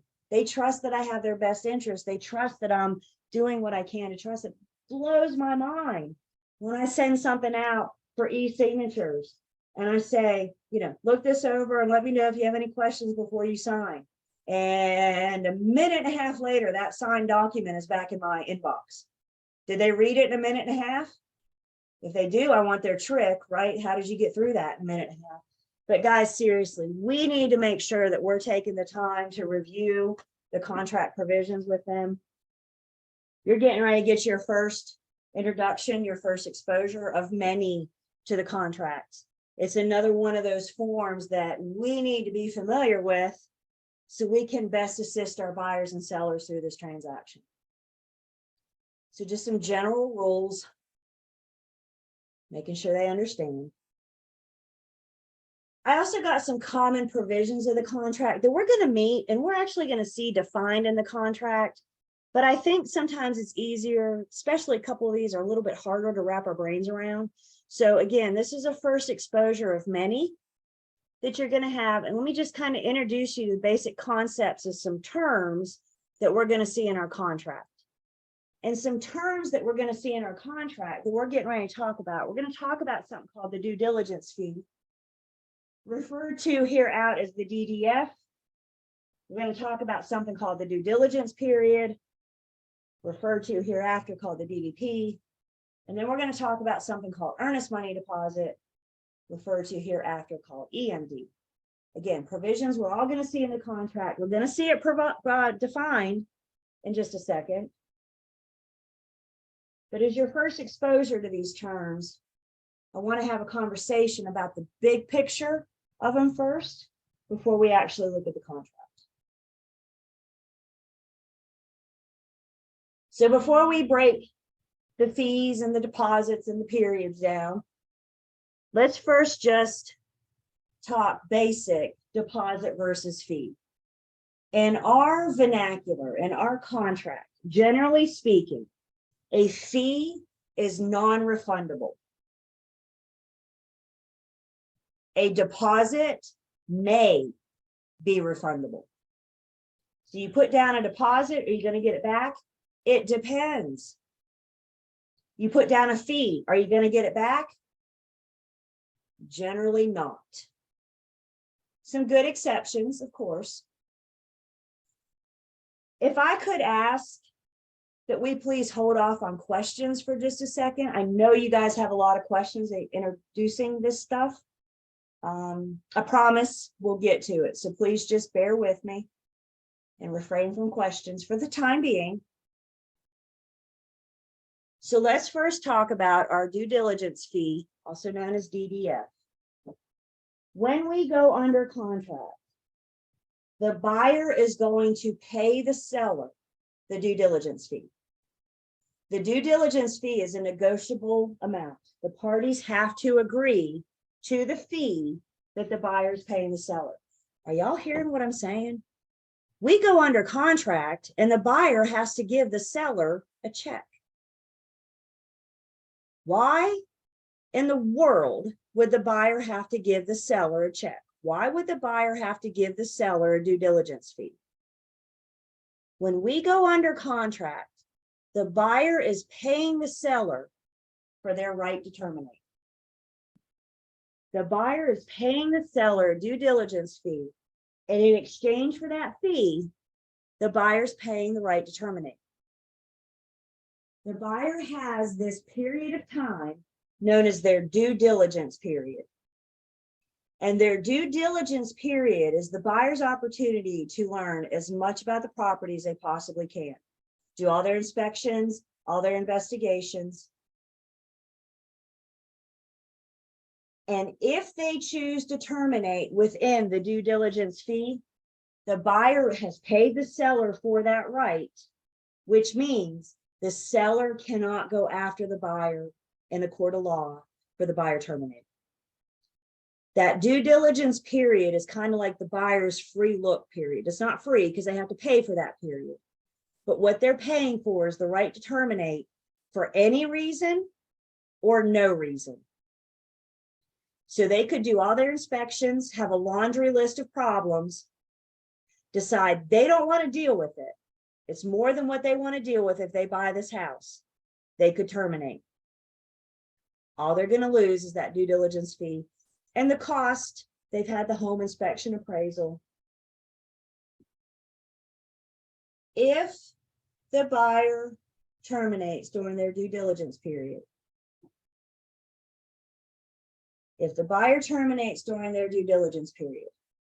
are they going to get their due diligence fee back? And I see head shaking no, because what did we just say about a fee? Is generally non-refundable. So if the buyer terminates during their due diligence period, they have exercised their right to terminate. And the seller is almost always going to keep the due diligence fee. We'll talk about those exceptions in just a second. Who remembers caveat emptor? Caveat emptor says what? Buyer beware. This due diligence period is the answer to caveat emptor. Did the seller have to disclose anything at all going into this? Did they have to tell you all the problems that they know about with the home? No. The onus is on who to learn about the property? The buyer. They're starting from scratch with a blank property that they just saw, a couple days ago.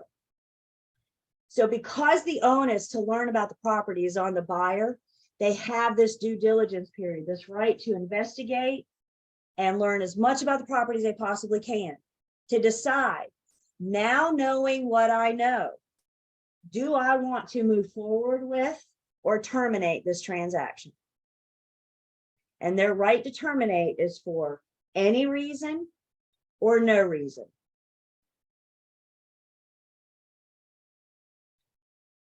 So that's very brief introduction to the fee. We'll come back to it. I got more to say about this, one thing at a time. Okay. So buyer pays the seller due diligence fee. Seller's almost always going to keep it. If the buyer terminates, the seller's still going to keep it because that's what the buyer paid for. The two exceptions, real quick before I forget, the two exceptions of when the seller may have to give back the due diligence fee is when the seller's in breach or there's destruction of the property.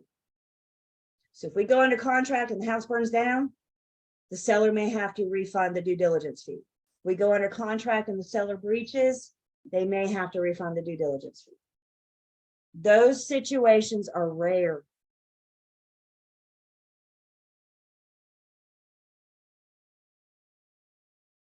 The other money, and again, I got more to say about this, so just bear with me. The other money that we negotiate, that we come across upon contract formation, is the earnest money deposit. Also a negotiable amount. There's no formula. I can't tell you guys, well, if it's a sales price X amount, it's going to be this. There is no formula. It's completely negotiable between the two parties. And William, to answer your question, what the earnest money deposit is it's showing the seller that the buyer is serious. It's showing the seller that this buyer is legitimately interested in buying their house. They're not just out there wasting everybody's time kicking their tires. The earnest money deposit shows the buyer's good faith. Sellers want to know, let me rephrase that. Sellers need to know that this buyer is serious. Let's think this through. Doesn't the seller have to find somewhere else to live? Don't they have to go under contract to purchase a home or sign a lease? And they need some kind of guarantee that this buyer is serious enough so they can make arrangements to go somewhere else. When we go under contract, the buyer is going to cut another check, and that check for the earnest money deposit is going to go sit in an escrow account or a trust account. The escrow account or the trust account is held by a third party. In other words, the buyer nor the seller are going to hold this earnest money deposit. Some real estate firms maintain a trust account. That's becoming less and less rare though, because there's so much liability with the trust account. So if your real estate firm doesn't have a trust account, our closing attorney does. So if the firm isn't acting as the escrow agent, then the closing attorney will. So we're putting this money in this escrow account, somebody else's escrow account, for safeguarding, for safekeeping. So let's make sure we're all good. We go under contract. Yay, always do a mini celebration when you go under contract, you're one step closer to closing. Okay, so we go under contract. Yay. The buyer immediately has to deliver 2 checks. The due diligence fee to the seller and the earnest money deposit to the escrow agent. Both negotiable.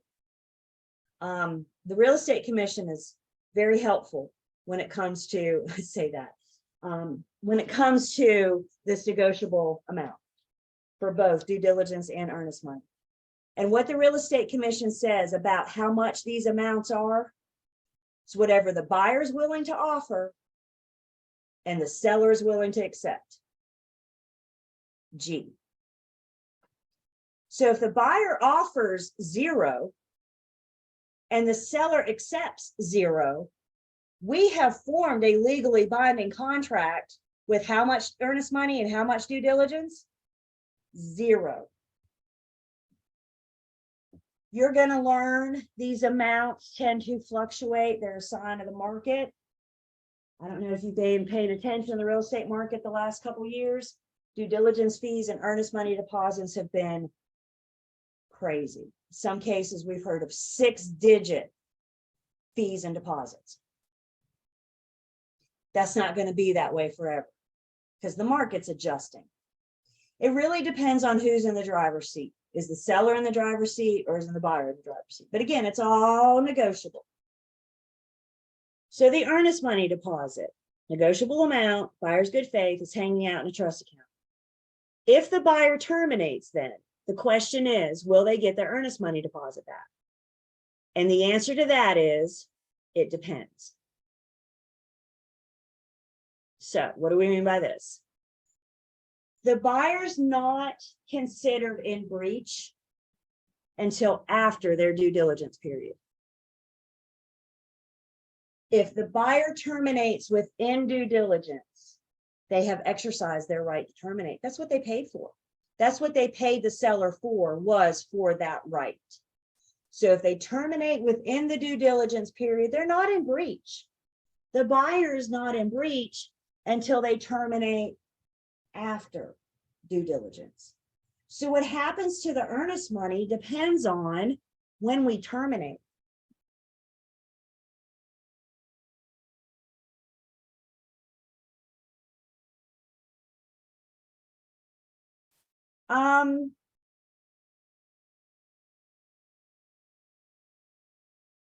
Two different, because one's a fee, one's a fee paying the seller for the right to terminate. The other's a deposit showing the buyer's good faith.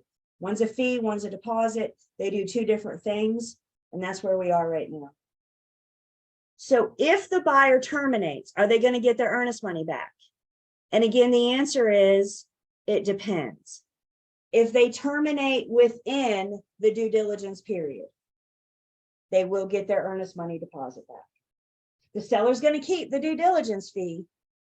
That's what the buyer paid for. The seller cannot sue the buyer for terminating within due diligence. That's what they paid for. So if we terminate within the due diligence period, the buyer gets their earnest money back. If we terminate after due diligence for any reason, the earnest money goes to the seller. The seller's going to keep the due diligence fee, and now they're going to get the earnest money. After due diligence, we're generally getting close to closing. Imagine this scenario. You're the seller. You have somewhere else, made arrangements for somewhere else to live. Maybe you're under contract to buy a home. Maybe you've signed a year lease. You're committed to live somewhere the day of closing, right? You got to go somewhere. What if the buyer never shows up to closing? Shouldn't the seller get some kind of something to help them out, help them break their contract or break their lease? The earnest money is what the buyer has to offer if they breach. And remember, they're not in breach until after the due diligence period. Sellers almost always going to keep the fee, the due diligence fee. What happens to the earnest money deposit depends on when we terminate. And by the way, we haven't made it to closing yet. There's no, there's possibility we make it to closing. So we'll talk about what happens to that money if and when we get to closing. If the buyer breaches, they're terminating after due diligence. The due diligence fee plus the earnest money deposit are the seller's liquidated damages. Remember what we just said liquidated damages are. These are monies that we agreed to at the time of contract formation. Didn't we have to agree to the amount of the due diligence fee? Didn't we have to agree to the amount of the earnest money deposit? And in the event of the buyer's breach, those two, that fee and that deposit, are going to equal the seller's liquidated damages. And we're going to see that our contract says that the seller's liquidated damages are their sole and exclusive remedy. So listing agents, when that offer comes in, offering you zero in due diligence or zero in earnest money, you need to make sure your seller understands that if they accept that and the buyer never shows up to closing, how much are they going to get for their liquidated damages? Is that going to help them break a lease or a contract? Probably not. This is it. This is all the seller gets if the buyer breaches. Buyer's not in breach until after due diligence. What if the seller breaches? If the seller breaches the contract, the buyer can sue the pants off of them. They could go after them in court for compensatory damages. They could make the seller reimburse them for the due diligence fee. If they've had the home inspection, the appraisal, the survey, they can make the seller reimburse them for that. If the seller breaches, the buyer could go after them for specific performance. If the seller breaches, the buyer can go after them. If the buyer breaches, the seller gets the due diligence fee and the earnest money deposit. Harsher consequences for seller breach than buyer breach. Yes, much harsher consequences for seller breach. The reason being, the seller's the one that initiated this whole dang thing to begin with by putting a for sale sign in their front yard. They're the ones that welcome the buyer to bring them an offer. They're the ones that are going to suffer the biggest consequences of breach because they started this.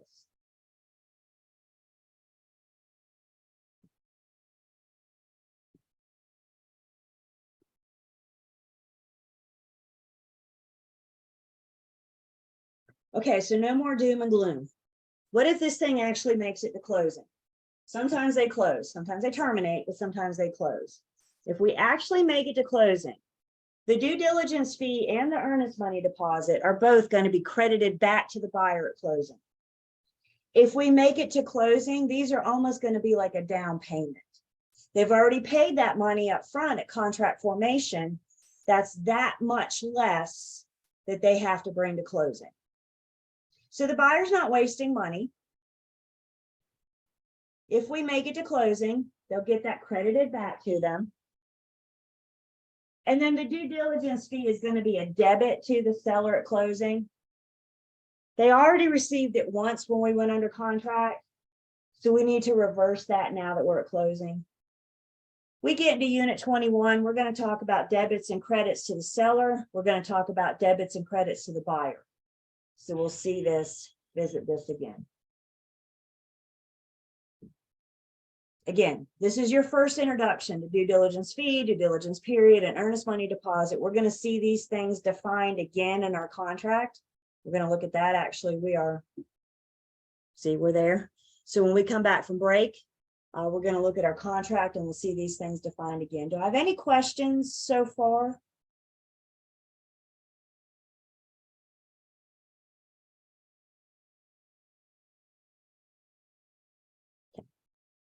Let's take 10. We come back, offer to purchase and contract.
Welcome back.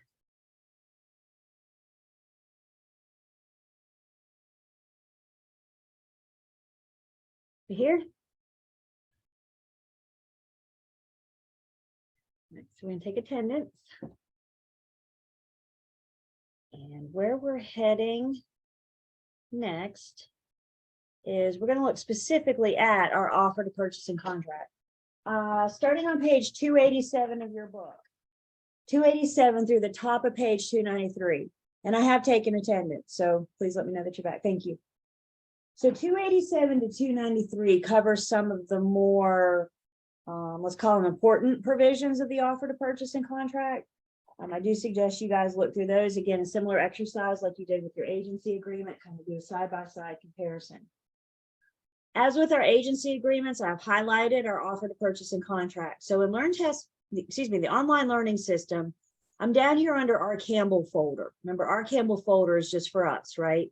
So under our Campbell folder, I have our offer to purchase and contract with highlights. If it's mentioned in the syllabus, it's a good candidate for a test.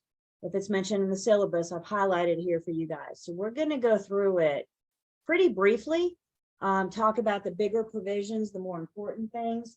I don't want you guys to read this whole thing right now. I want you to understand the big picture, the major points of it. When you guys get to post-licensing, now we're going through this sucker word for word. But for right now, we're just kind of like the listing agreement, we're just introducing you to the ideas. So this is our standard offer to purchase and contract, the one that's used most common. Again, it comes with guidelines for completing. So if you don't know what goes in a blank, you have a reference here. And I want you guys to notice off the bat first thing. This form serves two purposes. It serves as an offer to purchase, and upon acceptance becomes a contract. So one form for two purposes. Thank you, Forms Committee, for not giving us two forms. So they kind of lumped it all together for us. The first provision of our offer to purchase and contract is terms and definitions. Guys, the first 2.5 pages, we're going to define things. If you don't look at anything else in this contract, look at the terms and definitions, because then we're going to define various things, ideas that we're going to see scattered throughout. So the very minimum is this first provision of terms and definitions. So the first thing we need to define is who are the parties to the contract. So we're going to define who the buyer and the seller are. I need full legal names of everybody, all sellers that have to sign this deed to convey it, and all buyers that are going to be there to purchase it. Full legal names of everybody. Then we're going to define the property. We're going to mention the street address, city, county, zip, it's in North Carolina. And then we're going to have the legal description. What's the subdivision? What's the tax PIN number? What's the deed book and page? This looks pretty similar to what we saw in the listing agreement when we're defining the property. Again, all that's through our online records. You guys remember back in Unit 4, and we talked about something called an informal address. And the best example of an informal address we have is a street address. And then we said that when you're conveying property, the street address alone is not sufficient. The sales contract is a document that's conveying property.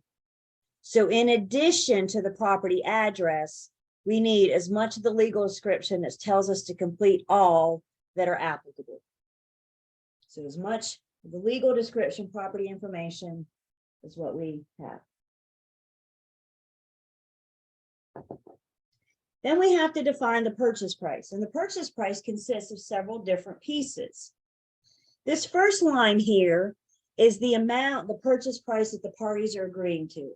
What is the buyer promising to pay the seller in exchange for their property? Then we have our due diligence fee. This made payable and delivered to the seller by the effective date. And we need to identify how we're going to deliver that. Is it cash, check, whatever? And then we have our earnest money. There's two forms of earnest money. It's all earnest money. You could have initial earnest money where there's earnest money due up front upon contract formation. You could also have additional earnest money. Maybe we agree to put down earnest money later in the transaction. Either one's fine. They're all negotiable. Both still serve the purpose that earnest money does. So we're going to negotiate our due diligence about, we're going to negotiate our earnest money.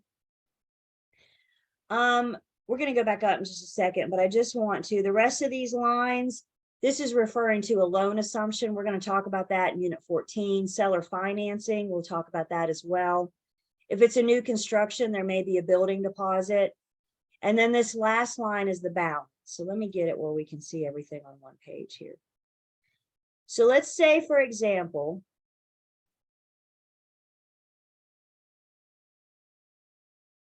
that the buyer is offering the seller a purchase price of $100,000.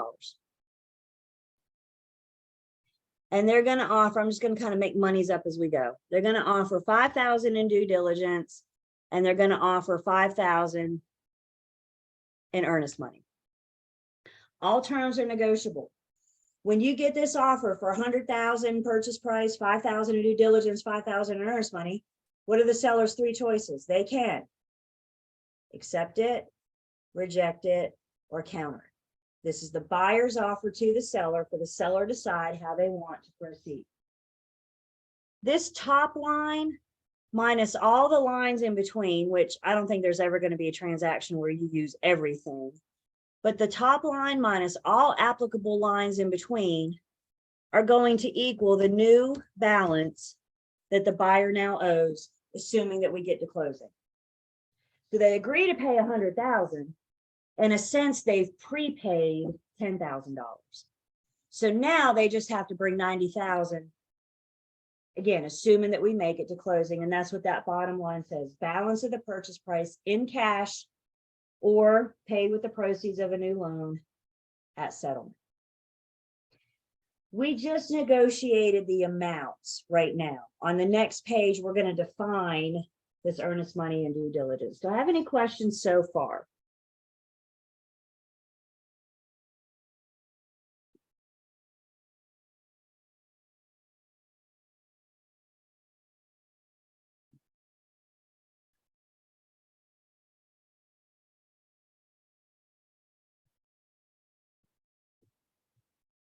Okay, so we're defining purchase price, we're defining the negotiable amounts, such as the due diligence fee, earnest money. Here's our, real quick, this form is prepared by the North Carolina Bar Association and the North Carolina Association of Realtors. I think we looked at our capital R when we looked at our listing agreement and our equal housing opportunities, so we see those again on our agency agreement. On page 2, we're still defining things. Now we're going to define the earnest money deposit. The initial earnest money deposit, let's see.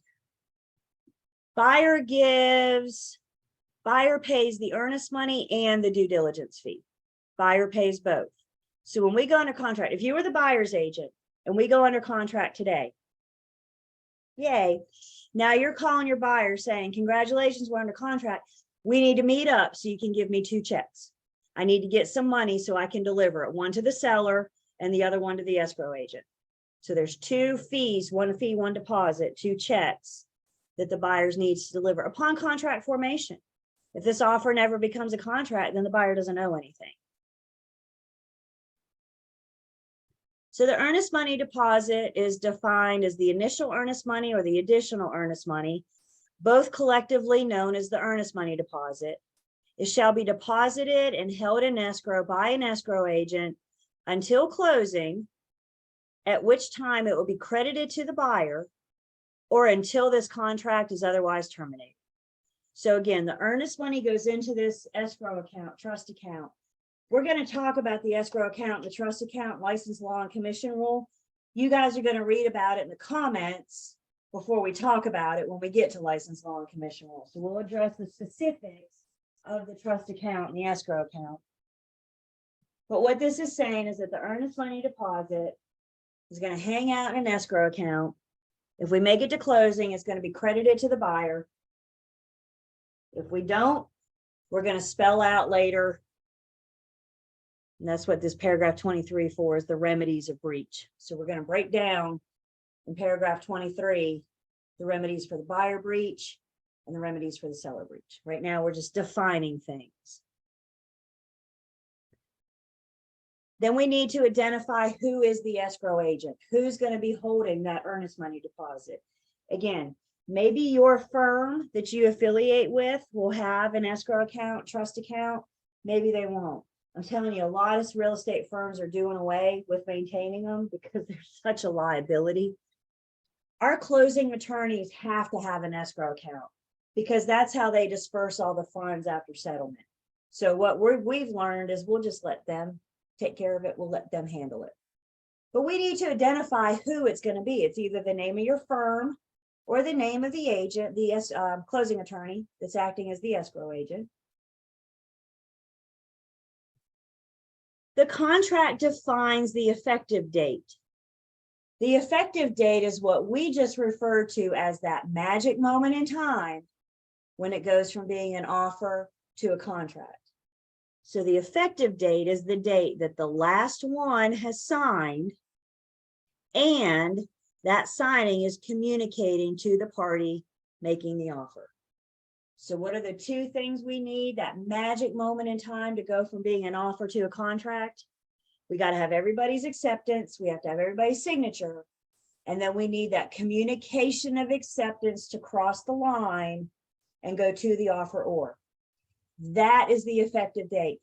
And that's why it's so important that we know when that magic moment happens, because we need to know what date this went from being just an offer to now a legally binding contract. So the contract defines the effective date.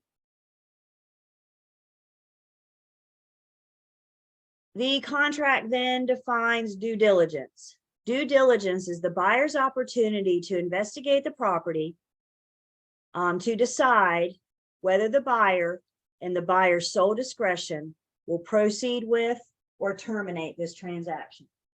That's what the buyer's due diligence period is for.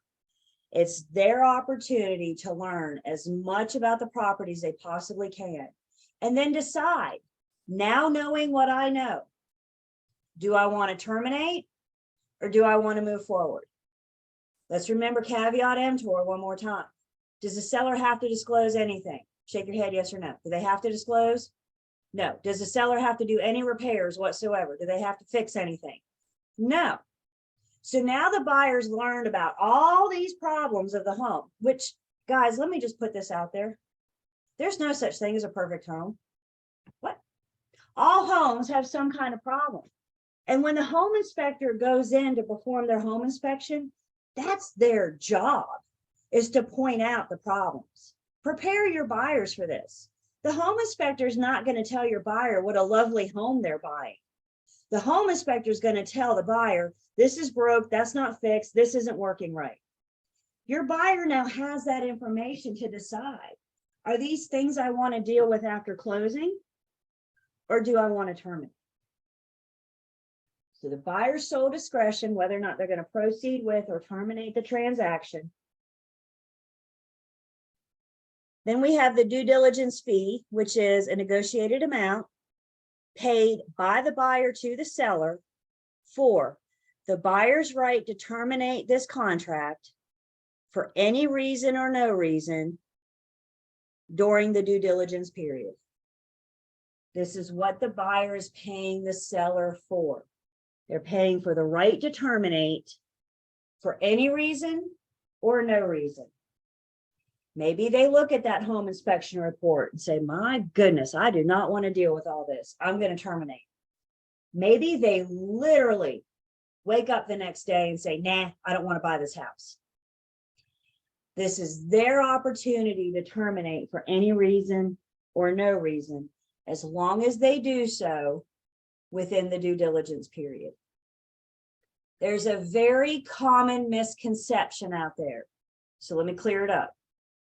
Very common misconception that what the buyer is paying the seller for is for the seller to take their home off the market and not allow any more showings. And that's not true. Even though we're under contract, the seller could still allow showings.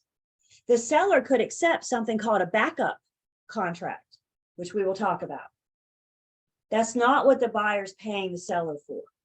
The buyer's paying the seller for the right to terminate. It shall be the property of the seller upon the effective date, and it shall be a credit to the buyer at closing. Due diligence fee is non-refundable, except in the case of breach of this contract by the seller, or it's terminated under paragraph 23, which covers destruction of the property.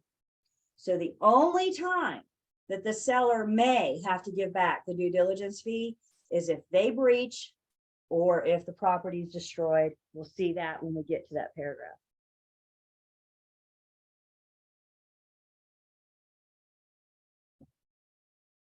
Then we have our due diligence period. The due diligence period begins on the effective date and extends through 5 p.m. on whatever date we agree to. Is it 1 week? Is it 1 month? Whatever, it's all negotiable.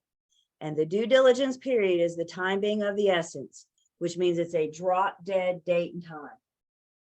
The buyer can terminate for no reason or any reason up until 5 p.m. on this date. At 5:01, we are out of due diligence. If the buyer terminates for any reason, now they're in breach.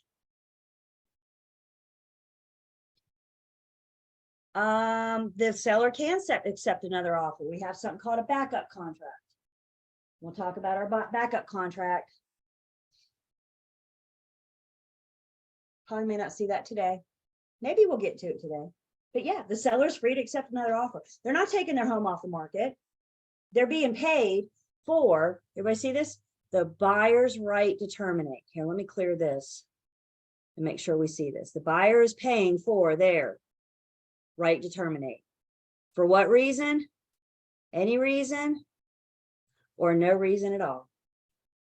Again, maybe the home inspection report comes back and the electrical shot, the plumbing doesn't work, the foundation has a big crack in it, right? There is nothing right with this house. When I started rattling off electrical, plumbing, structural, did you guys hear dollar signs, right? These start getting expensive. And the buyer may say, well, golly, this is things I need to address within the next couple of years, and I don't have that kind of money. So I'm going to cut my losses by the due diligence fee, the home inspection, the things that I paid for, as opposed to purchasing this home, being committed to it, and being stuck with having to fix the electrical, the plumbing, the structural. Again, there's no such thing as a perfect house. I'm sorry if that's mind-blowing information, but seriously, they all have some kind of problem. And that's what the buyer's trying to determine during this due diligence period.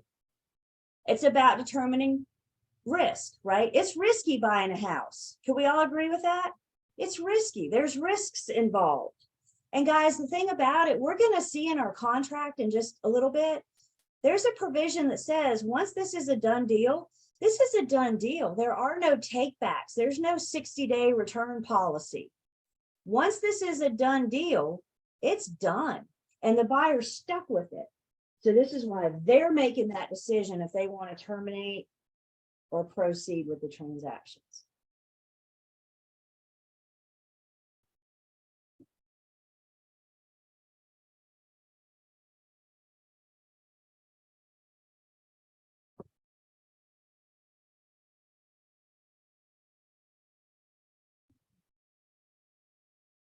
Okay. Page 3, still defining things. We need to talk about something called settlement. We need to talk about something called closing. Where are my people that have bought and sold a home before? You bought or you have sold at some point in your life. You were told when it was time to go to the attorney's office to sign your paperwork or to deliver your money, you were told that you were going to closing. Yes? Guess what? You were lied to. Y'all want to know the truth? Not a single one of us, including myself, have ever attended closing. What we attend when we go to the attorney's office, what we attend with our clients, what our clients go to when they sign their paperwork is settlement. We all misuse it in this industry. In the real world, you will misuse it too. For your test, we need to understand the difference. There's settlement is one thing, and then there's closing. During due diligence period, seller can accept another offer. Yes, they would use the backup contract. Please look on page 295. It talks about the backup contract addendum, which I promise we will talk about once we are done talking about our standard offer to purchase and contract.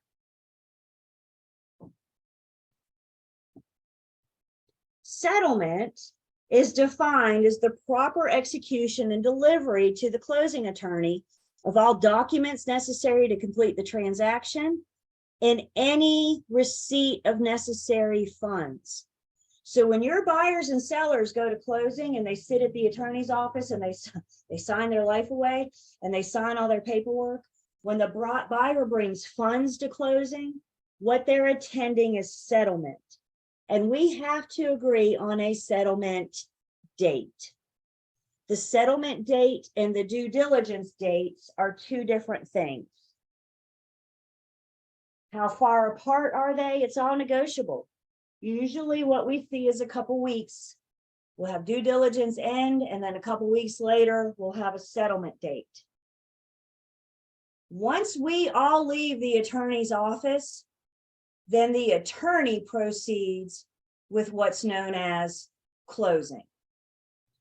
Closing is defined as the legal process which results in the transfer of the title from the seller to the buyer. Closing includes settlement that we defined above, the completion of a satisfactory title update, the closing attorney's receipt of authorization to disperse all necessary funds, and then the very last and final act that happens in closing is the recordation of the buyer's new deed. Then, and only then, is it a done deal. We cannot say this thing is closed. We cannot say this thing is finalized until that brand new deed is put on record. You and I are not going to get paid at settlement. We get paid after it closes. The seller's not going to get their proceeds at settlement. They get their proceeds after it closes. For the most part, settlement and closing happen on the same day. Everybody works really hard to make this all happen on the same day. In the event of a glitch or something happens, closing may be the next day after settlement. We're all going to work really hard to make it all happen on the same day. But what if it's 4:30 on a Friday and settlement has happened, the attorney has finalized things, and now they're trying to electronically submit the new deed to that county's register of deeds, and the internet goes down? Are we going to be able to record the deed that day? Probably not. It's not a done deal until that deed is recorded. So things happen. I don't have a crystal ball. I can't tell you what's going to happen. But it's not a done deal until that deed, that buyer's new deed, is put on record.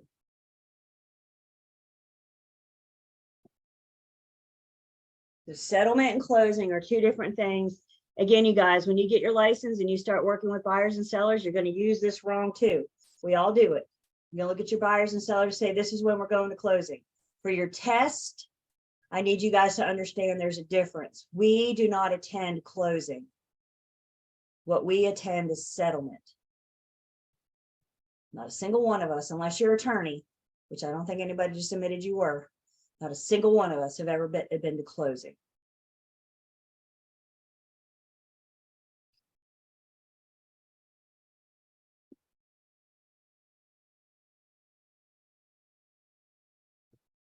Defining, the last thing we're going to define here is special assessments. We've defined special assessments. That's just a charge from the government or an owners association to make some kind of improvement.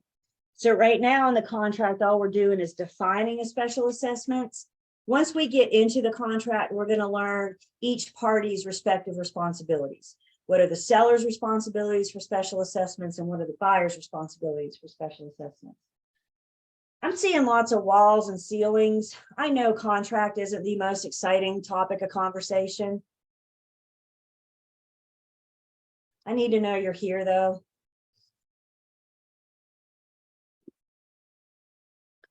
So the first 2.5 pages we spend defining things. Again, if you're not going to do anything else at the bare minimum, I would look at the first 2.5 pages because here's our definition.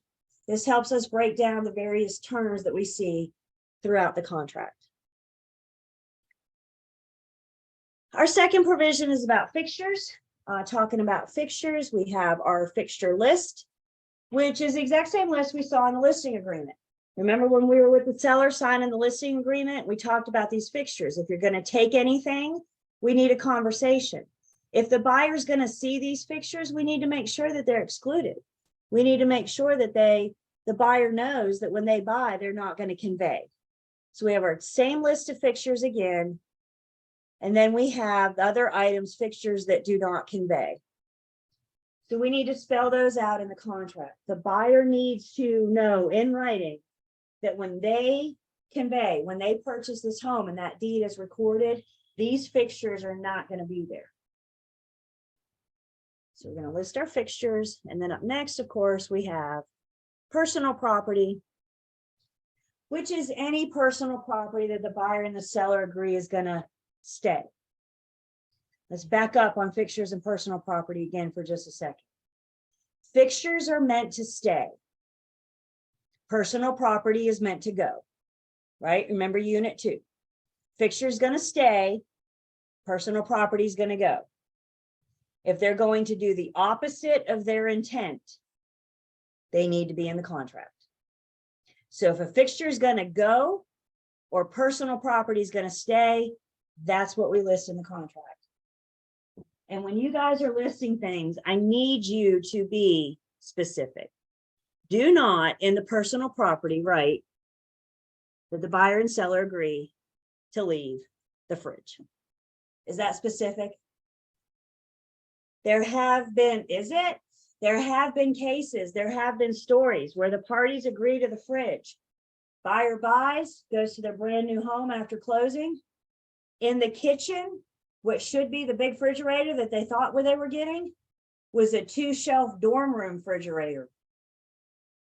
Did the seller do what they were contractually obligated to do?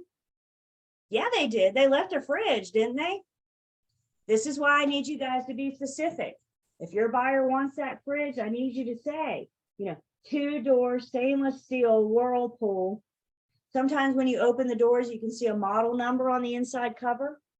I need you to be specific to protect your clients.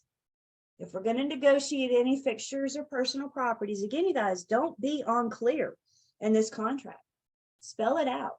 Be very specific, very precise. Questions on fixtures and personal property or personal property?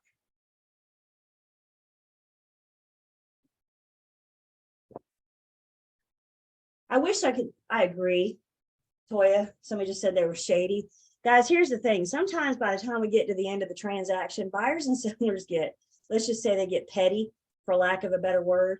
If the seller's doing that, that tells me that's a petty seller, petty seller. So how do we protect our buyer? We spell out specifically what refrigerator to make them contractually obligated to leave. Same thing with washer dryer. Just don't say washer dryer. Be specific. Any personal property, any fixtures. That's how we protect our clients. Because yes, people can be shady. Yes, people can be petty. What's the judge going to look at? The judge is going to look at the contract because this is the legally binding document.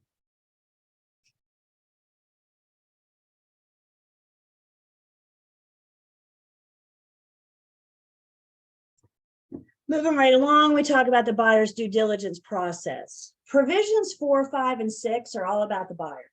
So if you're a buyer's agent and you're working with the buyer, we can kind of help point them in this right direction.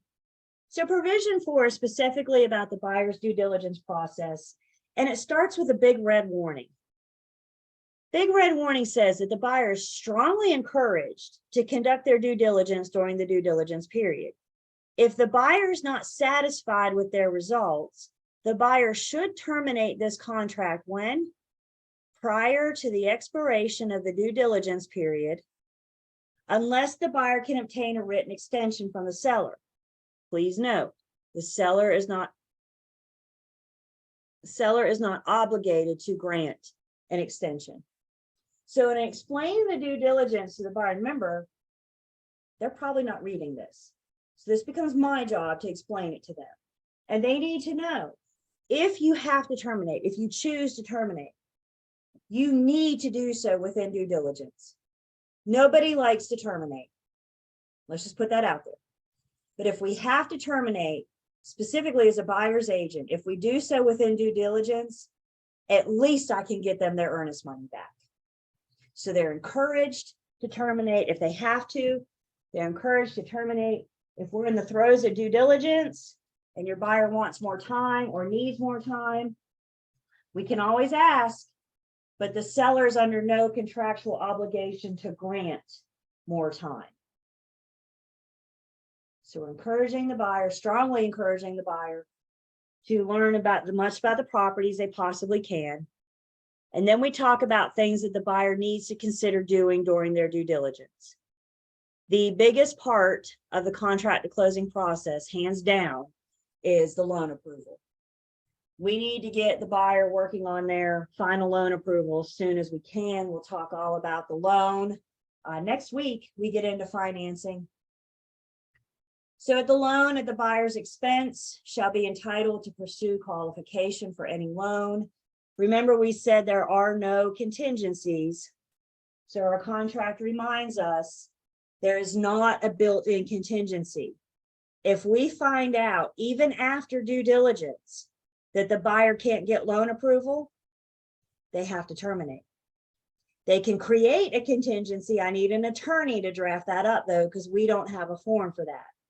So the parties can agree to anything, and they can't agree to a loan contingency, but there's nothing built in.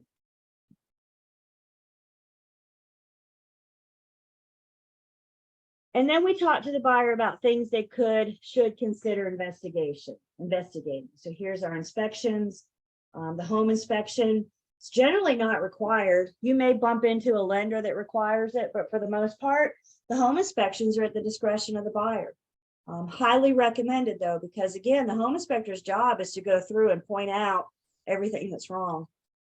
I tend to compare the home inspector to your general practitioner. So when you go to the doctor once a year for your annual physical, your annual appointment, they run all the tests and they take your lab work and da-da-da-da-da. And if they have anything that they find that raises a flag, don't they send you on to a specialist? Don't they send you on to somebody to look into it a little bit further? And that's kind of what the home inspection does. The home inspector is going to point out any flags. And if they have a flag that goes up with the electrical, they're going to recommend that you talk to an electrician. If they have a flag go up about the plumbing, they're going to recommend that you talk to a plumber, right? Does this make sense? So I say the home inspector knows a little bit about a whole lot of things. And once they find something wrong, they're encouraging the buyer to talk to whoever can help them get more information. So I would say the home inspection is, quite important. We're going to have property investigation, reviewing of documents. If it's in a owners association, we can help them get their hands on those covenants so they can look at those, make sure they're good. Here's our seller disclosures. So we're making sure our buyers get that RPOS, Residential Property Owners Association disclosure statement. Buyer needs to secure insurance. I got a whole unit dedicated to insurance. We'll talk about that in Unit 13. What I will say now is that if the buyer's getting a loan, insurance is required, period, end of story. If it's a cash buyer, highly recommended. But if they're going through a lender, the lender will require it. The lender will also require the appraisal. Again, that's Unit 17. It's all about the appraisals. There's our survey. Help them investigate zoning. Is it in a flood hazard? Utilities to get their power, water, etc. whether or not the streets or roads are public or private. And then any special assessments. Let's understand this list of property investigation. This is not an all-inclusive list. This is just meant to give a buyer the idea of things that they should consider inspecting and investigating during their due diligence. But if there's something your buyer wants to inspect or investigate that's not on this list, remember, as a buyer's agent, if it's important to my buyer, then it's important to me. So if they say, I want to inspect something, but it's not on this list, can we still do it? Your answer is, okie doke, let's do it. Never look at a buyer and say, oh, you don't need to worry about that. You're not the one buying this home. So if they want to inspect it, if they want to investigate it as their agent, we say, let's do it. This just gives us an idea of where to start. Whether or not the buyer has to sell or lease an existing property in order to buy, again, this is not creating a contingency. We're going to see in just a minute where the buyer just has to disclose that information to the seller. The seller has the right to know if the buyer has to sell a property in order to qualify for a new loan to purchase theirs. So this just kind of spells out this duty to make sure this property sells or leases before we close. Repair or improvements, buyer understands and acknowledges that unless the parties agree otherwise, here it is. This property is being sold in its current condition. It is as is. And we can engage in negotiations for repairs, but the seller may, but is not required to, agree to any repairs. So the buyer has all their inspections done. They have a whole laundry list of things wrong with the home. Can they ask the seller to do repairs? Can they ask? Yeah, there's nothing wrong with asking. Does the seller have to agree to do anything? No, they could agree to do some of it, all of it, or none of it. If they agree to do anything, we got a form we can use. We've pretty much amended the contract. Because right now the contract says this property is being sold in a current condition. If the seller agrees to do any repairs, if they agree to change a light bulb, then we need to amend that contract and make sure that we make the seller contractually obligated to change the light bulb. Otherwise, there's no stipulation for them to. The other thing about repairs that this is talking about, the buyer needs to ask for and have the time to negotiate any repairs while we're still in due diligence. Because remember what we're doing. The buyer's learning as much about the property as they possibly can to decide if they want to move forward or not. So they've learned all the problems. They ask the seller to do repairs and the seller says no. The buyer needs to be able to take all that information to make that decision. If the seller says, yeah, I'll fix everything, then they have that. Does that make sense? So I know all these problems, and now I know the seller's not going to fix anything. Now knowing what I know, do I want to move forward with or terminate the transaction? Questions or comments on that?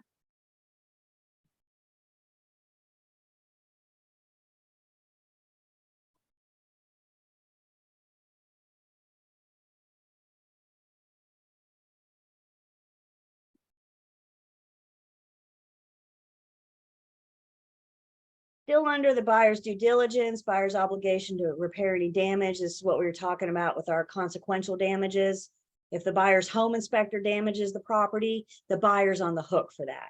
So the buyer's going to be responsible to repair damages. They're the one that hired the home inspector, so they're the ones that are responsible. Again, you guys, when your buyer looks at you and says, who should I use for a home inspector? Make sure you're sending them reputable home inspectors, right? Don't just go to Google and let them pull somebody off Google that may have a reputation for breaking stuff. So that's why a lot of our home inspectors are insured, bonded. So that's what we're doing, is making sure that they qualify. Accidents happen, but if they do, the buyer's on the hook for it. Buyer's right to terminate. Provided that the buyer has delivered any agreed upon due diligence fee, buyer shall have the right to terminate this contract. Here it is again, for any reason or no reason. All they have to do is deliver written notice of termination during the due diligence period, time being of the essence. If the buyer timely delivers, this contract shall be terminated and the earnest money deposit should be refunded to the buyer. So if the buyer exercises their right to terminate during due diligence, the seller keeps the due diligence fee. That's what the buyer paid the seller for. So the seller keeps that fee, the buyer will get their earnest money back. Again, if we have to terminate, let's do so as a buyer's agent. Let's do so in due diligence to get them that money back.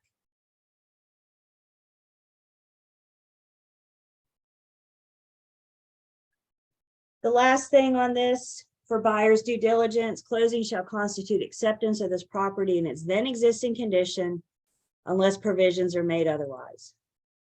Congratulations, Mr. and Mrs. Buyer. Here are the keys. The house and all its problems are now yours. And that's what we're telling them, guys. There are no takebacks. This isn't Amazon Prime where you can return it within X amount of days.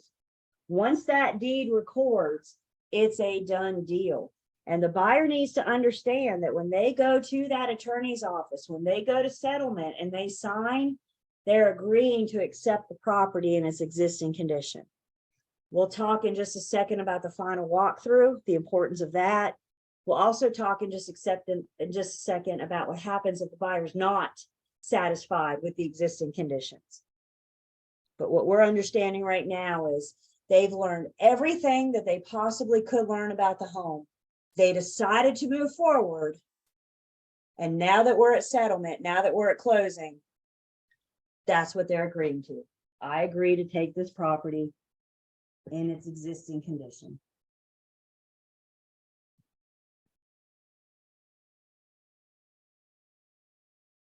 Questions about the buyer's due diligence period?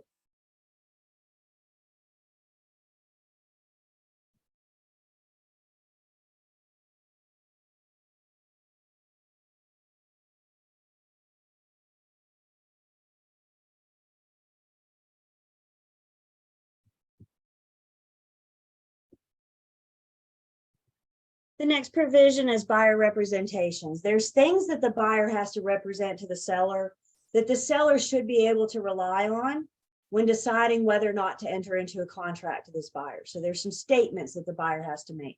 We're going to see seller representations in just a second. So both parties have to make representations about various things. The first thing that the buyer needs to represent to the seller is how they're going to get the funds to complete this transaction. Isn't that kind of important to the seller? I mean, I can tell you all day long, I can buy your $1 million home, but can I back it up with proof? Can I back it up with funds to complete? And that's what the seller's looking for. So the buyer has to represent how they plan to complete the purchase. Are they going to be a cash buyer or are they getting a loan? And if they are getting a loan, we're looking for specifics like the type of loan, the amount. In addition to this, yes, we will also have the pre-approval or the pre-qualification letter from the lender saying that the buyer is pre-approved or pre-qualified. So it kind of supports this information. Again, talking all about that next week when we get to 14 and 15. So the buyer's representing how they're going to buy.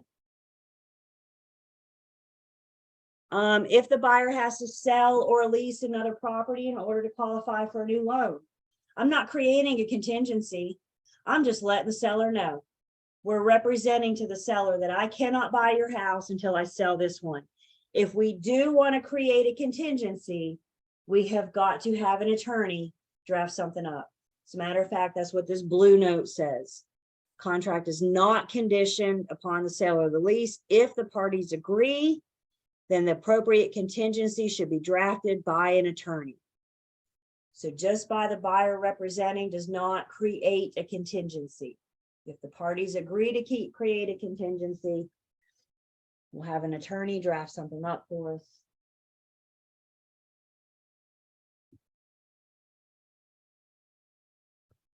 The buyer has to represent whether or not they've received the RPODs and the MOG. Remember our seller disclosures back from Unit 8. So the buyer has to represent whether or not they've received them. If they have, then they're going to provide the signature, acknowledgement of receipt. If they have not, as we discussed, that gives the buyer the duty to withdraw without penalty, including the refund of any due diligence, either at the end of the third calendar day following receipt or the end of the third calendar day following the effective date.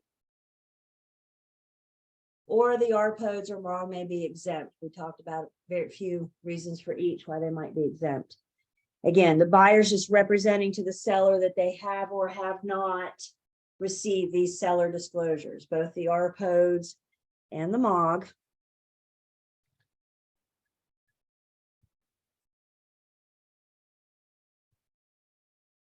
And then there's buyer obligations to the sellers. So we defined special assessments a few minutes ago. Now we talk about the responsibility of special assessments to the buyer. The buyer's going to take all special assessments on anything that's confirmed after settlement. So there might be something on the table right now. There might be a proposal up for discussion. If the seller is aware of that, we're going to ask them to represent that in a few pages on this contract. But the buyer takes all special assessments that are voted aye after settlement. They become the buyer's responsibility. We'll talk about the seller's responsibility when we get to their obligations. Buyer's responsible for certain costs. So the buyer's responsible for the cost to obtain the loan, their loan. Any fee or charges by the owners association, there's generally a fee to change owners, right? They got to do the paper, the administrative side to switch from the seller to the buyer. So if there's any fees involved in that, fees related to this contract, appraisal, title search, title insurance, closing attorney, spells out what the buyer's responsible for paying.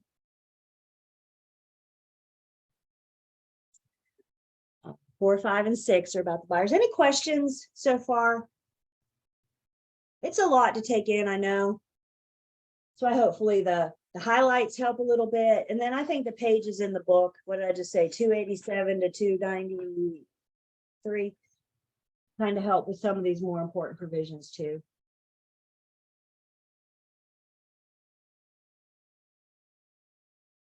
So let's go ahead and take our break. Come back, we're going to finish this up. We're going to talk more about our sales contracts. Let's take 10.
Totally forgot today was Groundhog's Day. Do we know if we got 6 more weeks or not?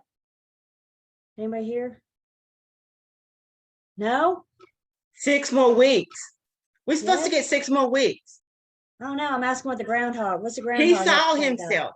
He said, "Dang it, Yes, he did. stupid groundhog."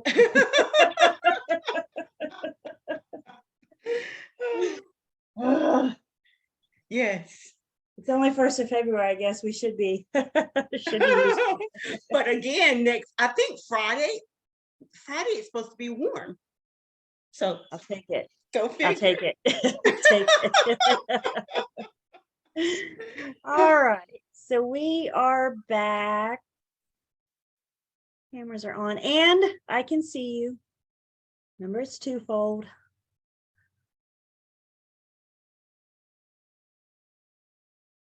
And back in our contract, 4, 5, and 6 are all about the buyer. Provisions 7 and 8 are all about the seller. So again, it really depends on who you're working with. Seller representations to the buyers. Again, these are things that the seller is representing to the buyer that the buyer should be able to rely on when entering into into a contract. Of course, the seller has to represent how long they've owned the property, so they represent their ownership. Anything built prior to what year? 1978. The seller needs to represent that they need to include the lead-based paint hazard addendum. Again, you only need to know that date to get through your tests. Once you get through your test, they give you that date everywhere. So is that good news? Just get that memorized now, and then that's like information you can file away, you know. So anything built prior to 1978. The seller has to represent if it is in an owner's association. So if there's an owner's association, the seller should provide the buyers with, you know, the documents to the owner's association, the covenants, the rules and regulations, bylaws, etc. And then the seller is going to list the name of the association and what the dues are. The dues are X amount per, is that month? Is it quarter? Is it per year? You'll notice here we got a place for 2 owners associations. Some places have 2. Some may have, for example, like a mandatory association and then an optional. The optional would get you in the pool, for example. So there might be 2 different types of dues. So again, the seller's just representing, sharing that information with the buyer.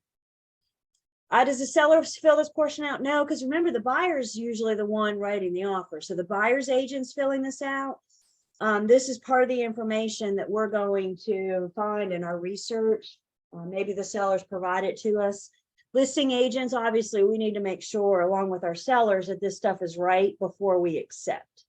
So the buyer's agent's filling all this out and all their gatherings of information, but the listing agent wants to make sure that the whole thing is accurate. Fuel tank. To the best of the seller's knowledge, there is or is not a fuel tank on the property. If yes, we're asked to describe. We got a place here for 2 different tanks.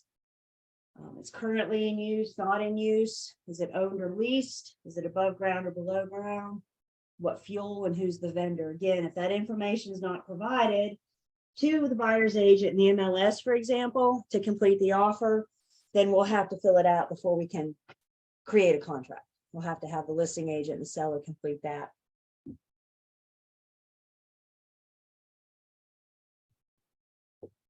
Seller's obligations. The biggest obligation the seller has is to provide that clear marketable title. And in order to provide that clear marketable title, they need to show their payoff statement, show that they're going to pay off any outstanding debts or liens on the property. The attorney is going to do that search of the records to find this information. So seller's obligations to pay off any statements, evidence of title, etc. Access to the property. Seller has an obligation to provide reasonable access to the property through the earlier closing. In other words, once we go under contract, The seller can't deny the buyer's home inspector to come on the property. The seller can't deny the buyer's appraiser. All these people that we've encouraged the buyer to hire to help them learn as much about the property as they possibly can, the seller can't deny them coming on the property to perform those inspections and investigations. So the buyer needs to let those the seller needs to let those people on the property to conduct the due diligence. If we do make any improvements, verify satisfactory completion of the negotiated repairs, and then conduct that final walkthrough prior to settlement. Remember that sentence that we saw right before break? It said closing constitutes acceptance of this property in its then existing condition. Doing the final walkthrough as close to settlement as we possibly can. Ideally, we are on our way to the attorney's office, and allowing that buyer to do the final walkthrough allows them to see the property in its current condition so they know what they're accepting. Always do the final walkthrough, especially if you and your buyer have never seen this home vacant.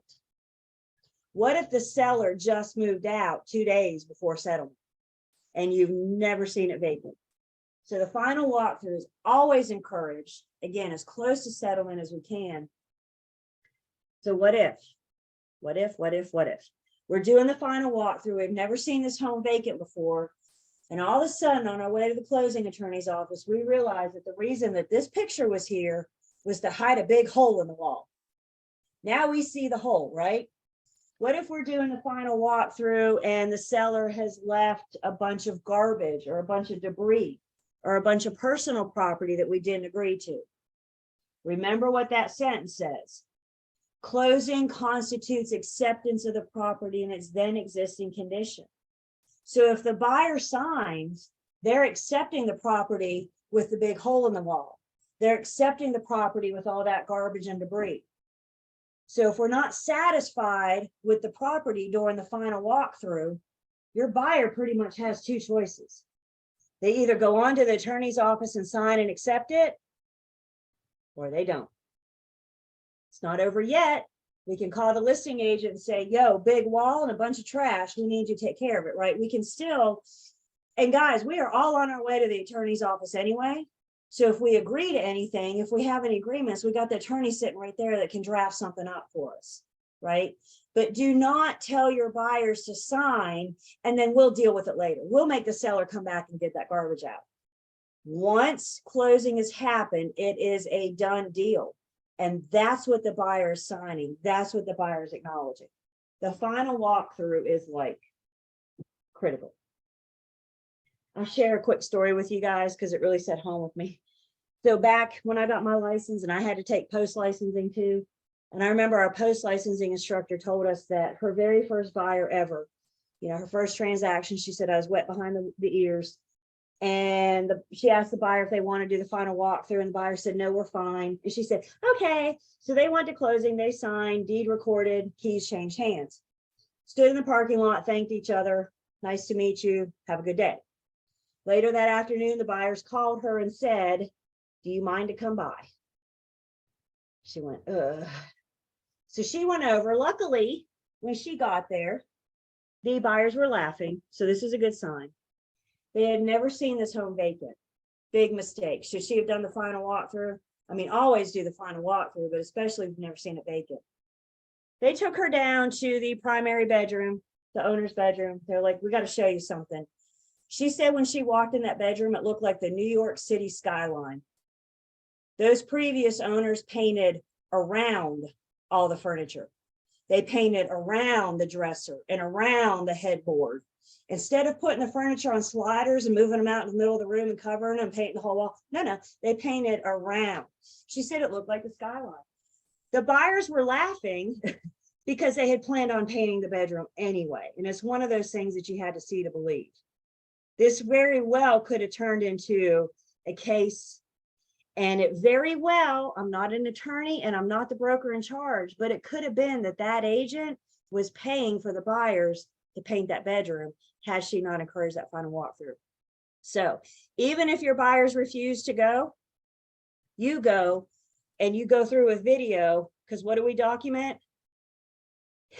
Everything.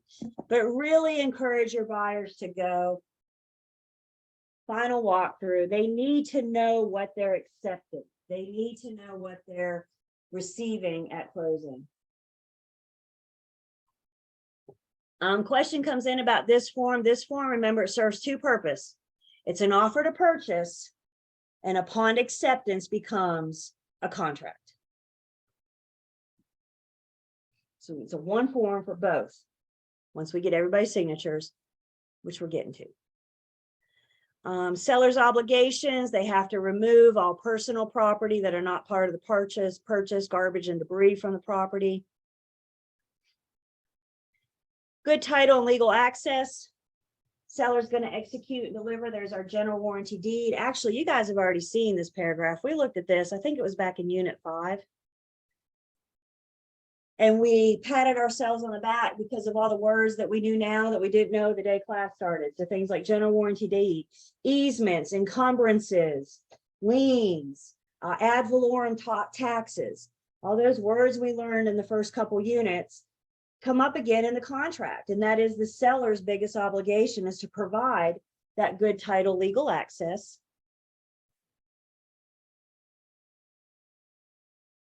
Deeds, taxes, and fees, who the deed is going to be made out to, so the attorney knows that. Agreement to pay buyer's expenses. The buyer may ask the seller to help them in some of their settlement charges, some of their closing costs. The seller's under no obligation to do so. We can always ask. If the offer's made, the seller can accept it, reject it, or counter it. This is definitely a field. I mean, we're not leaving anything blank. But this is definitely one. If the seller doesn't agree to do any seller pay closing costs, we need to make sure that we all acknowledge that amount is a big zero.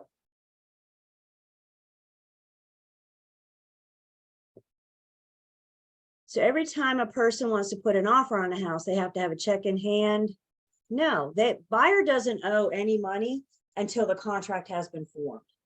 You don't owe due diligence to the seller until we have a legally binding contract. You don't owe earnest money until we have a legally binding contract.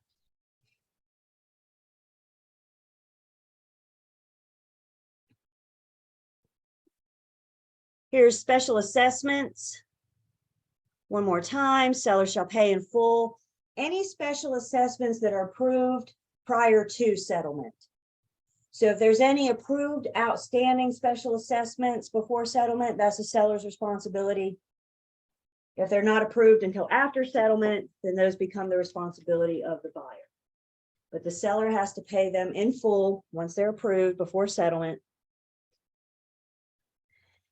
Late listing, if the seller never paid last year's taxes, 2022 taxes, they're completely responsible for that.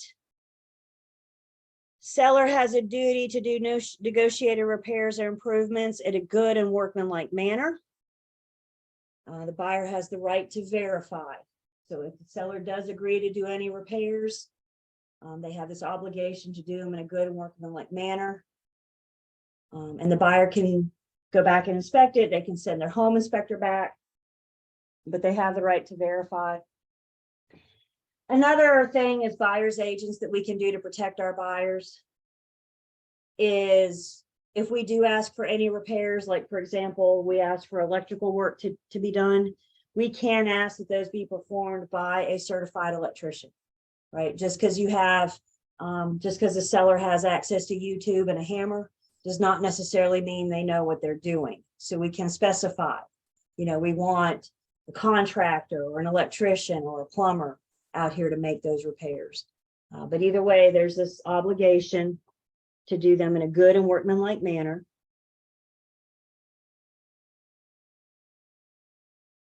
Warranty. Here's our owners association again, just breaking it down, what the seller's responsible for, what the buyer's responsible for in connection with transferring between homeowners and the owners association. Prorations and adjustments. We briefly touched on prorations back in Unit 3 when we were talking about taxes. We figured out annual taxes, and we said, if you're buying my house today, Is it fair for either one of us to pay the full year's taxes? I only owned it for a month. You're only going to own it for 11 months and 2 days, right? So, or 10 months and 28 days, 26 days. But anyway, neither one of us own it for all year. So it's not fair for either one of us to be responsible for the whole year's taxes. So how we're going to make that fair is we're going to prorate. We are going to learn all about prorations. As a matter of fact, we get to pick up the calculator and do some prorations when we get to Unit 21. So we have that to look forward to. More conversations on that. Condition of the property and risk of loss. This one's always interesting. Let's say we're under contract and the house burns down.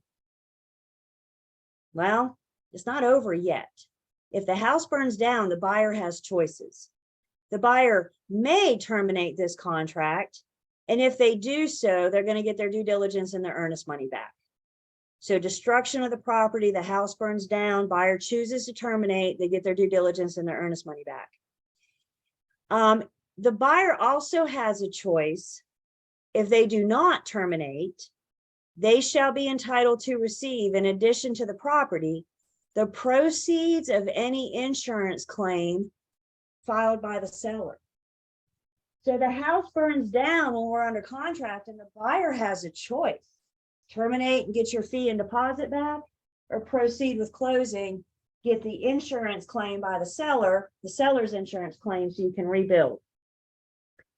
If I were a buyer's agent and the house burned down when we were under contract, and my buyer looked at me and said, what do? I would tell them to make 2 phone calls. Number 1, to their attorney. Number 2 is probably going to be to the seller's insurance company. Because before they decide what to do, they need to know what they're dealing with. But just know, again, if the house burns down, if it's destroyed, it's not over yet. Isn't that interesting? Choices to be made. The risk of loss provision says that the risk of damage or loss of the property is still the responsibility of the seller. The seller has got to keep homeowner's insurance on it until that deed conveys, because it's not the buyer's until then. So if something happens to the property, the seller's still on the hook. So they need to keep insurance. Again, we got a whole unit dedicated to insurance in Unit 13. So we'll talk more about this risk of loss and the seller's responsibility for keeping the property insured until it's no longer theirs.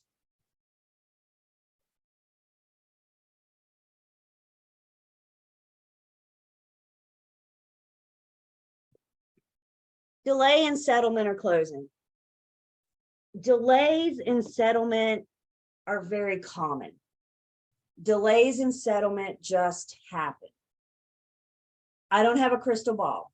I can't tell you what may cause a delay. I can't give you a guarantee that we're going to settle on settlement date.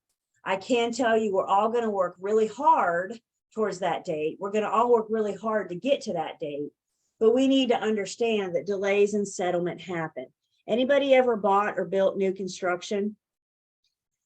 New construction is going to get delayed. There are things like weather that could delay it. There's, the last couple of years everywhere we've been dealing with labor and shortage supplies, right? So delays in new construction are very common. We may also run into a delay. Maybe we don't quite yet have loan approval. So that may cause us a delay. For example, because delays are so common, our contract builds in a 7-day delay. So we have the settlement date. We've all agreed on our settlement date. And we're all working really hard to get towards that date. But in the event that we cannot close on that settlement date, we have a 7-day delay. And basically what this is doing, this is breaking down and identifying there's a delaying party and a non-delaying party. In other words, one party's causing the delay. And in the event of a delay, the non-delaying party has no other option but to sit still and be patient and wait for that thing to possibly close in the next 7 days. If the non-delaying party terminates within those 7 days, they're going to suffer the consequences of termination. On day 8, they can terminate. The other party will suffer the consequences of termination. But 7-day delay that we all just sit still and be patient and hope that this thing can work out. Delays are so common, you guys. I always tell my parties to have a plan B. We're all going to work really hard to close on this date, but the last thing I want is any of my clients sleeping in the U-Haul truck that night, you know? So have a plan B. In the event it doesn't close, I want you to be somewhere safe and warm, not stuck out on the street somewhere in your U-Haul truck. Delays just happen. So we have a 7-day delay built into our contract.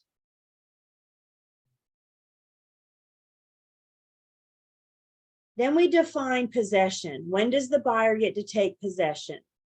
So possession includes all means of access, such as keys, codes, security codes, garage door openers, etc., shall be delivered upon closing. The buyer should not be getting access to the property until closing has happened, until that new deed has recorded. Every single one of us on this call, you may even have personal experience where you got the keys at settlement. The buyer should not be getting the keys at settlement.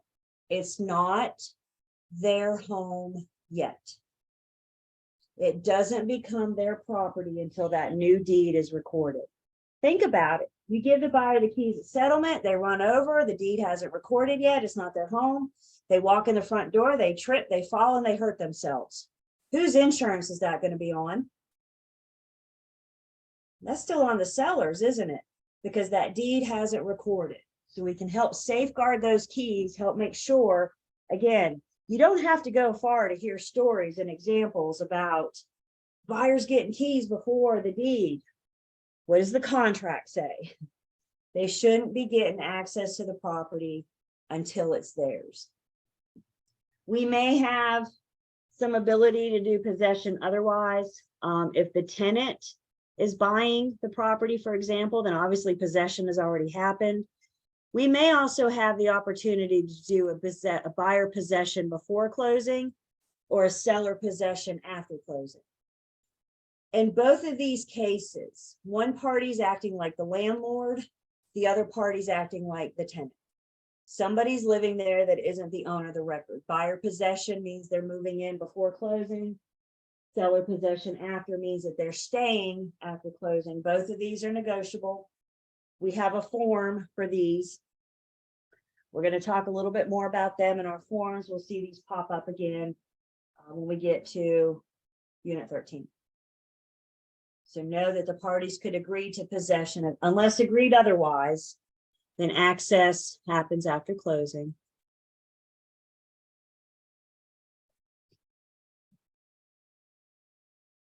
And then we have a list of addenda. Now, one thing I didn't point out, again, we're not getting into the nitty-gritty of the sales contract, but one thing, if you guys, when you're reviewing it this weekend, you may notice that scattered throughout the contract, if the need arises to use an addenda, our contract tells us, use the addenda. So for example, the note over here, we have a note that tells us, hey, you may want to consider using these addenda. It's very helpful. Thank you, contract, for letting me know that when I may need a contract, it gives me a little addenda, it gives me a little flag. So these are scattered all throughout the contract.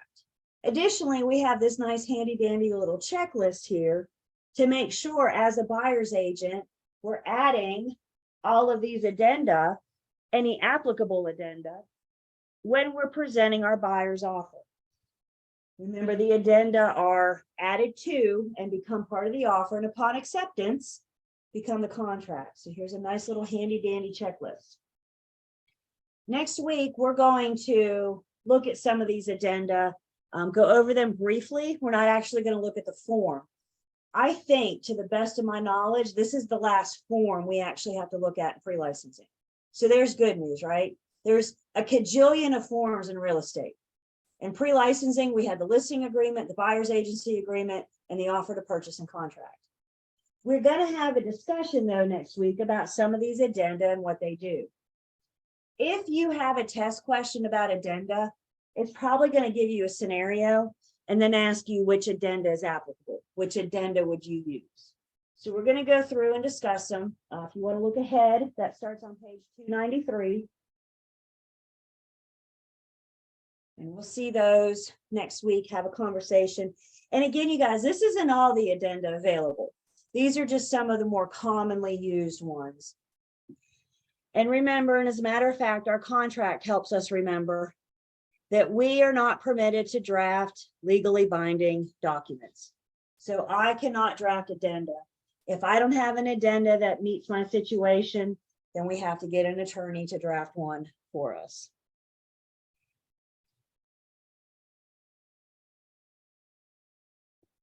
We talked about an assignment earlier today. We said an assignment is when you're substituting the names of one of the parties, all the terms stay the same. Contracts have to spell out if they can be assigned or not. Ours says this contract may not be assigned without the written consent of all parties. So as long as we have everybody's agreement, this contract may be assigned.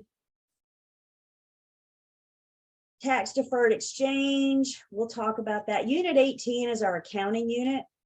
So we'll talk about our tax deferred exchange a little bit more. I do want to point this out because I got some really weird looks when I said, you know, death is only an out when you're negotiating the offer. Once you're under contract, death is not an out. I saw you guys. I see you. So I do want to point this out. Me proving I'm not crazy. The contract shall be binding upon and shall inure to the benefit of the buyer and the seller and their respective heirs. When do heirs kick in? After the buyer or seller passes away. So if the buyer or seller passes away while we're under contract, their heirs are expected to carry through with the terms of the contract. And if they can't or won't, then they're going to suffer those consequences of breach.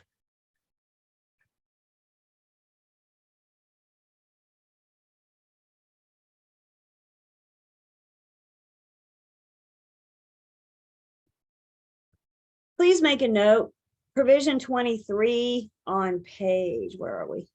Page 13 is all about breach by either parties. I do not know why they put it down here in the end where it kind of gets lost in the shuffle. This is a fairly new provision. Honestly, I wish they had it up in terms and conditions at the top, but it's here.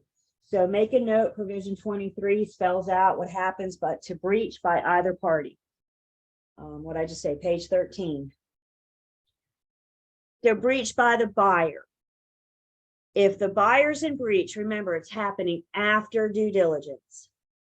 The buyer's not in breach if they terminate within due diligence.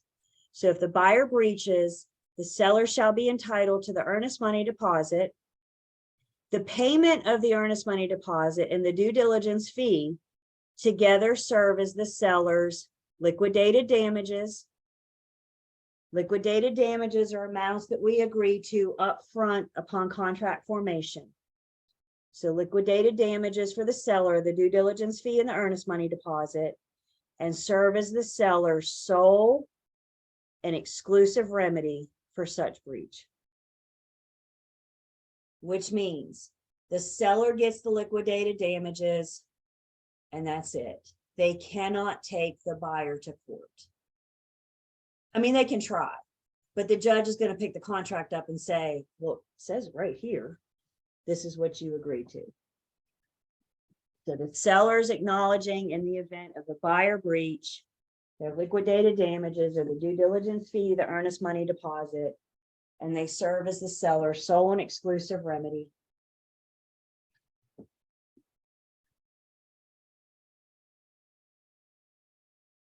The breach by the seller, the buyer's got some choices. If the seller breaches, they can elect to terminate and they'll be entitled to their earnest money and due diligence fee together with due diligence costs. What costs have they already spent? Did they have the home inspection? Did they pay for the survey? What money have they already spent as a part of this transaction before the seller breached? That money that the buyer spent that they should be entitled to is the buyer's compensatory damages. Can the buyer not prove with an invoice or a receipt that they had the home inspection done? Can they prove that they had the appraisal done, the survey, whatever else they've had done? That all falls under that category of compensatory damages. So the buyer can either terminate, get their monies back, be reimbursed for the money that they spent, or they can elect not to terminate and instead seek the remedy of specific performance. So if the buyer wants this home, they sue, or this property, they sue for specific performance. And if they win, the judge is going to make the seller perform. And what's the seller's performance? What's the seller's biggest obligation? To sell. Remember, guys, it's taken me 16 pages for the seller to promise to sell and the buyer to promise to buy. I just summed it up nicely in one sentence, right? That's what this whole thing is about. So if the seller breaches and the buyer really wants the property, the judge can make the seller sell. The judge can make the seller perform. Attorney fees, basically what this is saying is if either party breach and the non-breaching party has to take the breaching party to court, the breaching party is not only going to lose, they're going to have to pay their legal fees, and they're going to have to pay the other guy's legal fees as well. So again, you got choices. You breached, either you sit down and write me a check, or I take you to court, or you're going to sit down and write me a check. You're going to pay your attorney's fees and mine too.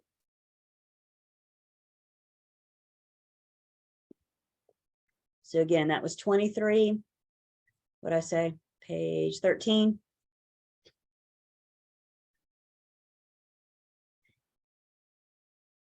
And then we got everybody's signature. Buyer signs on the left, seller signs on the right. My contract, I got a place for 2 buyers, 2 sellers. If you have more than 2, we have our additional signatures addendum where we can add as many signatures as we need. Again, all sellers that have to sign the deed to convey, all buyers that are going to purchase, all need to sign the contract, knowing that we're all on board. If it's an entity buyer or an entity seller, we have a place to list that as well. Here's our wire fraud warning to both. Again, making sure that they understand that if they're going to send their money to the attorney's office through a wire transfer, or if the seller's going to receive their proceeds from the attorney via wire transfer, we just need to encourage them to go old school and pick the phone up and call the attorney and do those wire transfer instructions over the phone on a number that they independently attain. Don't call the attorney from a number from an email. If that email is from the hacker, then you're calling the hacker, asking them what their wire instructions are. So either help them get the attorney's number, or better yet, tell them to go to Google and look it up so they know that they're calling the appropriate person. We just need to have these conversations to protect them. So that's why we see it in the listing agreement, the buyer's agency agreement, and now we're seeing it again.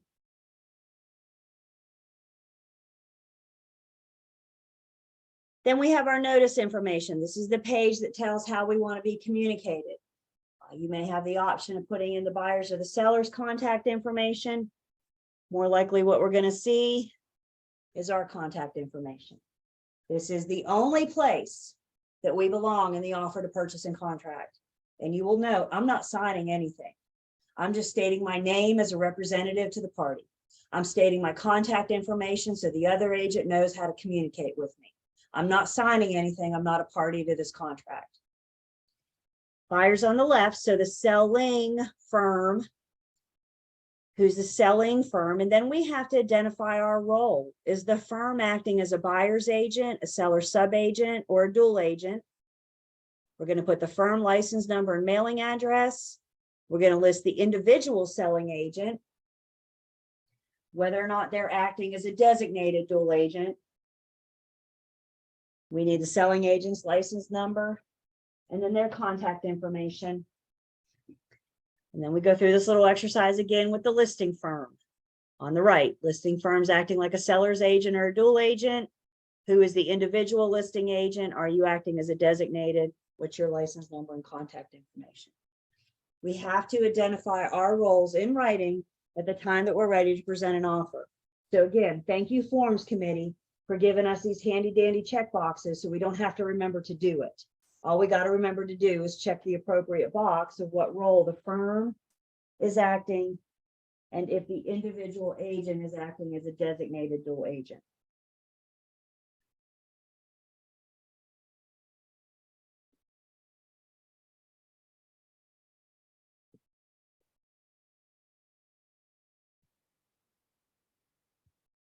The last page is acknowledgement of monies, of receipt of monies. So pretty much anytime when money changes hands, we need to acknowledge receipt. So let's walk through the scenario. You're the buyer's agent and we go under contract today. Yeah. You call your buyer, you say, congratulations, we're under contract. I need to meet up with you to get 2 checks, 2 forms of payments. I need you to make one out to the seller for X amount. I need you to make the other one out to the escrow agent for X amount. You meet your buyer, you get those checks.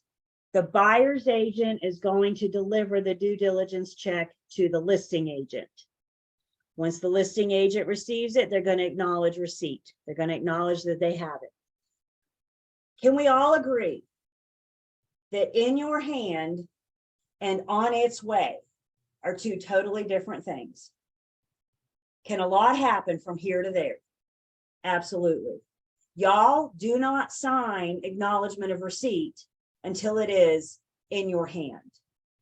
There are cases where the agent may call the listing agent, buyer's agent calls the listing agent, says, I'm dropping it by today after lunch.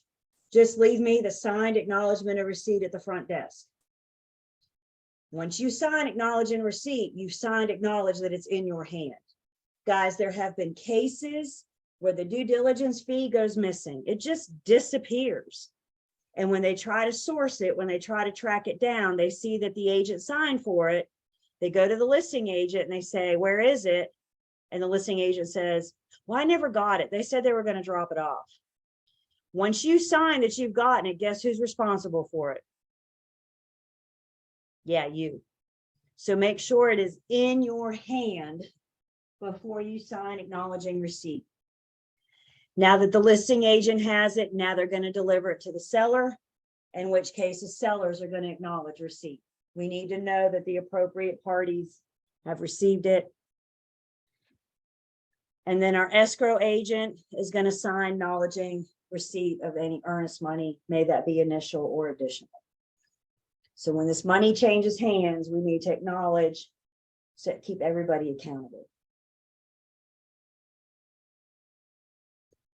And that, ladies and gentlemen, is the very short and sweet of our 16-page offer to purchase and contract. This thing grows and it continues to grow. We're not too terribly far away from page 17. I'll tell you guys, I bought my little condo in 2006. So what was that? 16, 17 years ago? When I bought my little condo in 2006, this thing was 8 pages. We've doubled it in 16, 17 years. And we have nowhere to go from here. Guys, this is our responsibility to be familiar with this form so we can best protect our buyers and sellers. Remember earlier this week or last week, I don't know, I shared with you guys about my teammate that had the listing for the weekend and they ended up getting like 45 offers. Put yourself in the seller's shoes. 45 offers times 16 pages, 720 pieces of paper. Now, let me ask you guys something. And that's just the offer. That's not any addenda with it. That's just the offer. You guys just pretty much met the offer to purchase and contract. Did you find it a little overwhelming? Did you find it a little intimidating? You can be honest with me. You just met it. It's a lot of information, right? So is it a little overwhelming? Yeah. Imagine being a seller getting 45 of these things. Do you think that's how we old car? Is to send them to your seller and say, well, let me know which one you want to accept. I look forward to hearing from you. Is that how we best represent our seller? Or do we help them break them down, help them understand the terms, help them determine which one is the best offer for them to accept? There's a lot more involved than the purchase price. What's the due diligence? What's the earnest money? Is the buyer asking for any seller paid closing costs? All those terms affect the various pieces of the offer. And that's what we need to make sure our buyers and sellers understand, because again, they are not reading it. They have us to help them explain it to them. What questions do I have?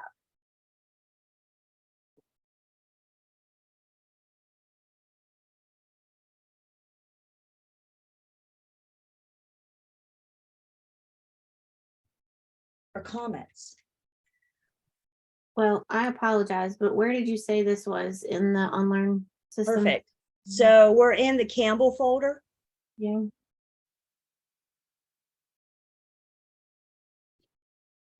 And again, the highlights, and I know everything looks highlighted. Just kind of focus on the big picture. You got those pages in your book. Whatever I said, what was it, 287 to 293? Kind of talks about some of the provisions. We need you to go back. Again, you guys, the first 2.5 pages are, my opinion, are the most important for you guys right now. Understanding these terms and definitions, understanding what the contract is defining. And that does include due diligence and earnest money.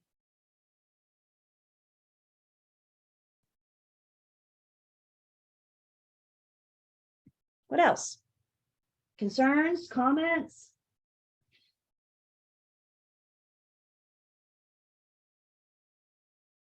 Do you need to read it all for the final exam? Nope. We just need a very basic understanding, paying attention to pages 287 to 293. Understanding the first 2.5 pages that talk about terms and definitions, defining the various points.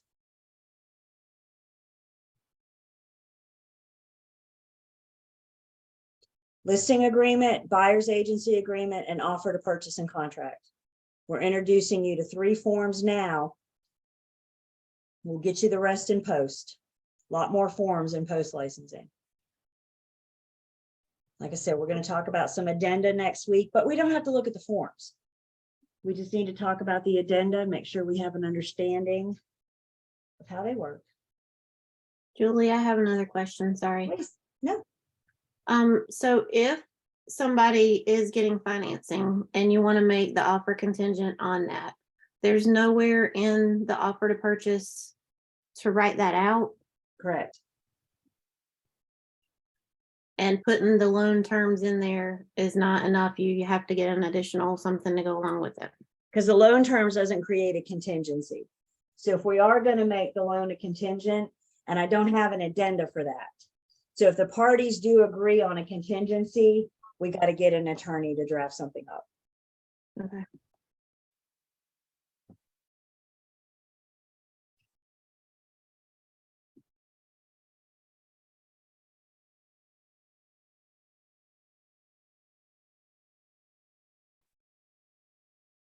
We good? Ish. It's a lot. I get it, you guys. I do hope you spend time with it this weekend. I do hope you're going back and reviewing agency. Remember agency? That's not going away. I've mentioned several times. You'll hear me mention it a few more times. Units 7, 8, 9, and 10 are heavily tested units. Have you guys noticed we've slowed way down, right? We blew through 6 units in the first, 2 weeks of class? So let's talk about what next week's going to look like. And actually, I'm going to stop sharing so we can all have an eyeball to eyeball conversation. Next week, we're going to finish Unit 10. We'll get through that, hour and a half or so, something like that. Once we get through Unit 10, I consider us halfway-ish there. And because we're halfway-ish, next week, we're going to be looking at doing our midterm. Can't do the midterm until we cover the material. Fair enough? You'll remember on the first day, there's 3 requirements to get your certificate of completion for this course from Lane. You need to meet the attendance requirement, you need to pass the end of course exam, and you need to take the midterm. I'm not looking for pass or fail. I'm looking that you attempted it. We're going to talk next week. I'm going to encourage you guys to treat it like a real test. We'll talk more about that. How we're going to handle the midterm. Next week, once we finish Unit 10, I'm going to provide you guys with a link to the midterm. And I'm going to leave that link open for a week. So you have the opportunity, you must take this midterm on your own time within a week. You get 2 hours to do the midterm. I'm giving you a whole week to give me 2 hours. Is that fair? Okay. So once we get through 10, we'll open up the link to the midterm, allow you guys to take it.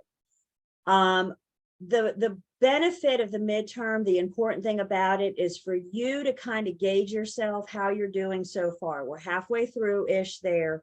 How are you doing so far? Use the midterm as a gauge, use it as a tool. I really encourage you guys next week to treat the midterm as if it were the final exam. Sit down, distraction-free, pretend like you're taking the test, and ask yourself, if I were to take the test today, would I pass? At the end of the midterm, you will not see specific questions, nor will you for either one of your tests. But what you are going to get is a report and a breakdown of the different categories. So you're going to see how you scored specifically in agency. You're going to see specifically how you scored specifically in contract, for example. So while you're not going to see specific questions, you're going to get an average for each topic, and that's going to tell you if you need to go back and spend more time on certain topics. So it's a great way to gauge yourself. It's a great way to see where you are, and it is a requirement. I have to have, you and I will both get this report when you finish, and I have to get the report from you in order for you to be eligible to take the end of class exam.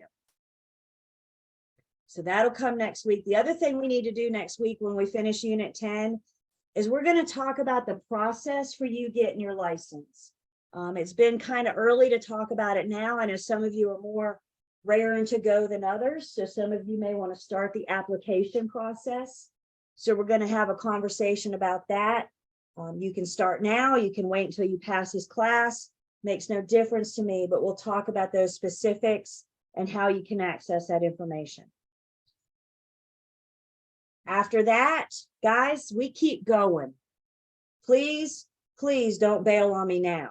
Remember, I just said we're about halfway there, which means I still got about halfway of the material left to go. So once we wrap up Unit 10 next week, we jump into Units 14 and 15. Please make a note of that. Remember, I don't go in order of the book. And the second half, we really start skipping around. I don't go in order of the book, I go in order of the syllabus. So we're going to start 14 and 15 next week. Those are our financing units. Students tend to struggle with financing because 2 reasons. With the financing units come math. Doesn't that make sense? You can't talk about finance without talking about money. You can't talk about money without talking about math. So if you're uneasy of the math, I encourage you to look ahead. Both 14 and 15 have math concepts. You can start working those through. I think the other challenge with 14 and 15 is the vocabulary. So far, we've been speaking broker. Once we get into 14 and 15, now we got to start speaking mortgage lender. It's a whole new set of words. It's a whole new set of vocabulary. It's a whole new mindset. So when we get into 14, we're putting the agent piece of us off to the side. We're actually going to put on our mortgage lender's hat, and we're going to see through the eyes of them. Not that we're in mortgage lending school or trying to get a mortgage lending license, but we need to have an understanding of how the mortgage process and the lending process works, as we're the front lines working with our buyers and sellers. So please, please, please be prepared. You know, you got a midterm next week. You can start reviewing the first, don't worry about Unit 1. So Units 2 through 10 and 20. Don't forget our environmental unit. The things we've covered so far. You may want to start reviewing those so you're preparing for the midterm when I give you guys the link next week. And then I'd also encourage you guys, highly recommend you look ahead units in 14 and 15. So you can be one step ahead, one step prepared. When I'm standing here telling you that previous students across the board, across the state, struggle with financing. So do yourself that favor and get an advantage, get a leg up on that financing, knowing it's coming starting Tuesday next week. How many questions in the midterm? I think 55. Please, I'm going to pencil that in. Please don't hold me to that. And you get 2 hours. So like I said, once I give you the link, I'm giving you guys a whole week to take a 2-hour test. I need you guys to be prepared, distraction free. Sit down and pretend like this is the real test. If I were taking Julie's final exam today, would I pass? And that's the mentality you need to go in with the midterm. So I'm giving you the weekend to study for it. I got a little bit more to talk about in Unit 10, which is why I can't give it to you now.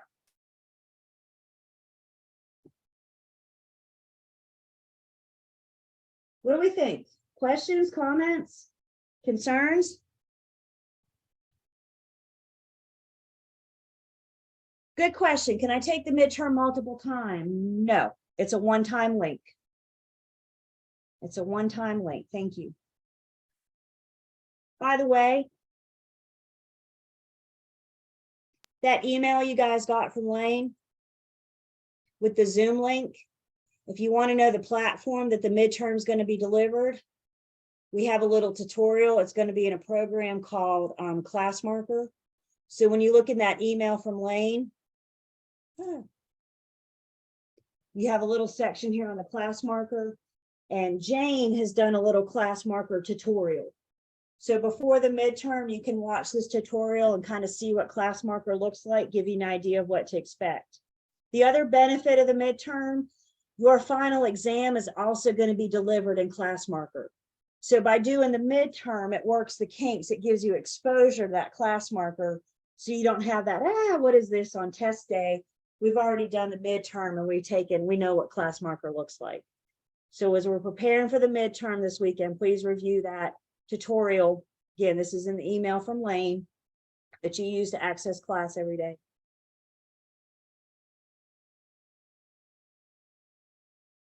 Let's see, is this an open book test? No, I mean, I can't stop you. I'm not there watching over you, right? But again, if you're treating the midterm like a real test, no books, no notes, no nothing, just your mind. Final exam will be online on ClassMarker, yes.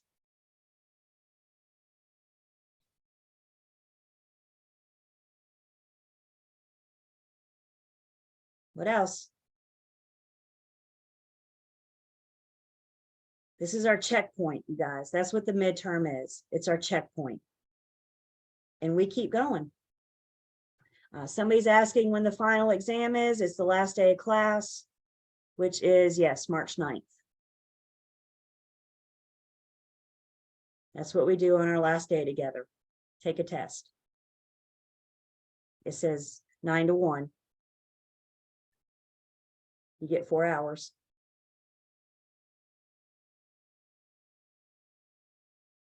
We're going to go over the rules and expectations for my exam. This is the very last thing that we do together.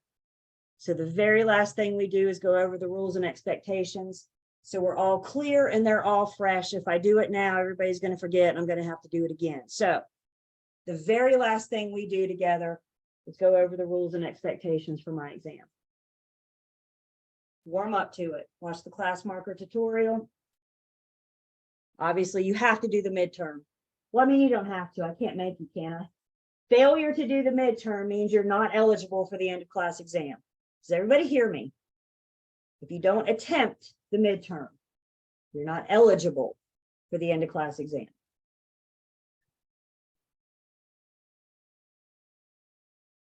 Please remember, I'm around all weekend. I'm here to answer questions. I've heard from a few of you with some good questions.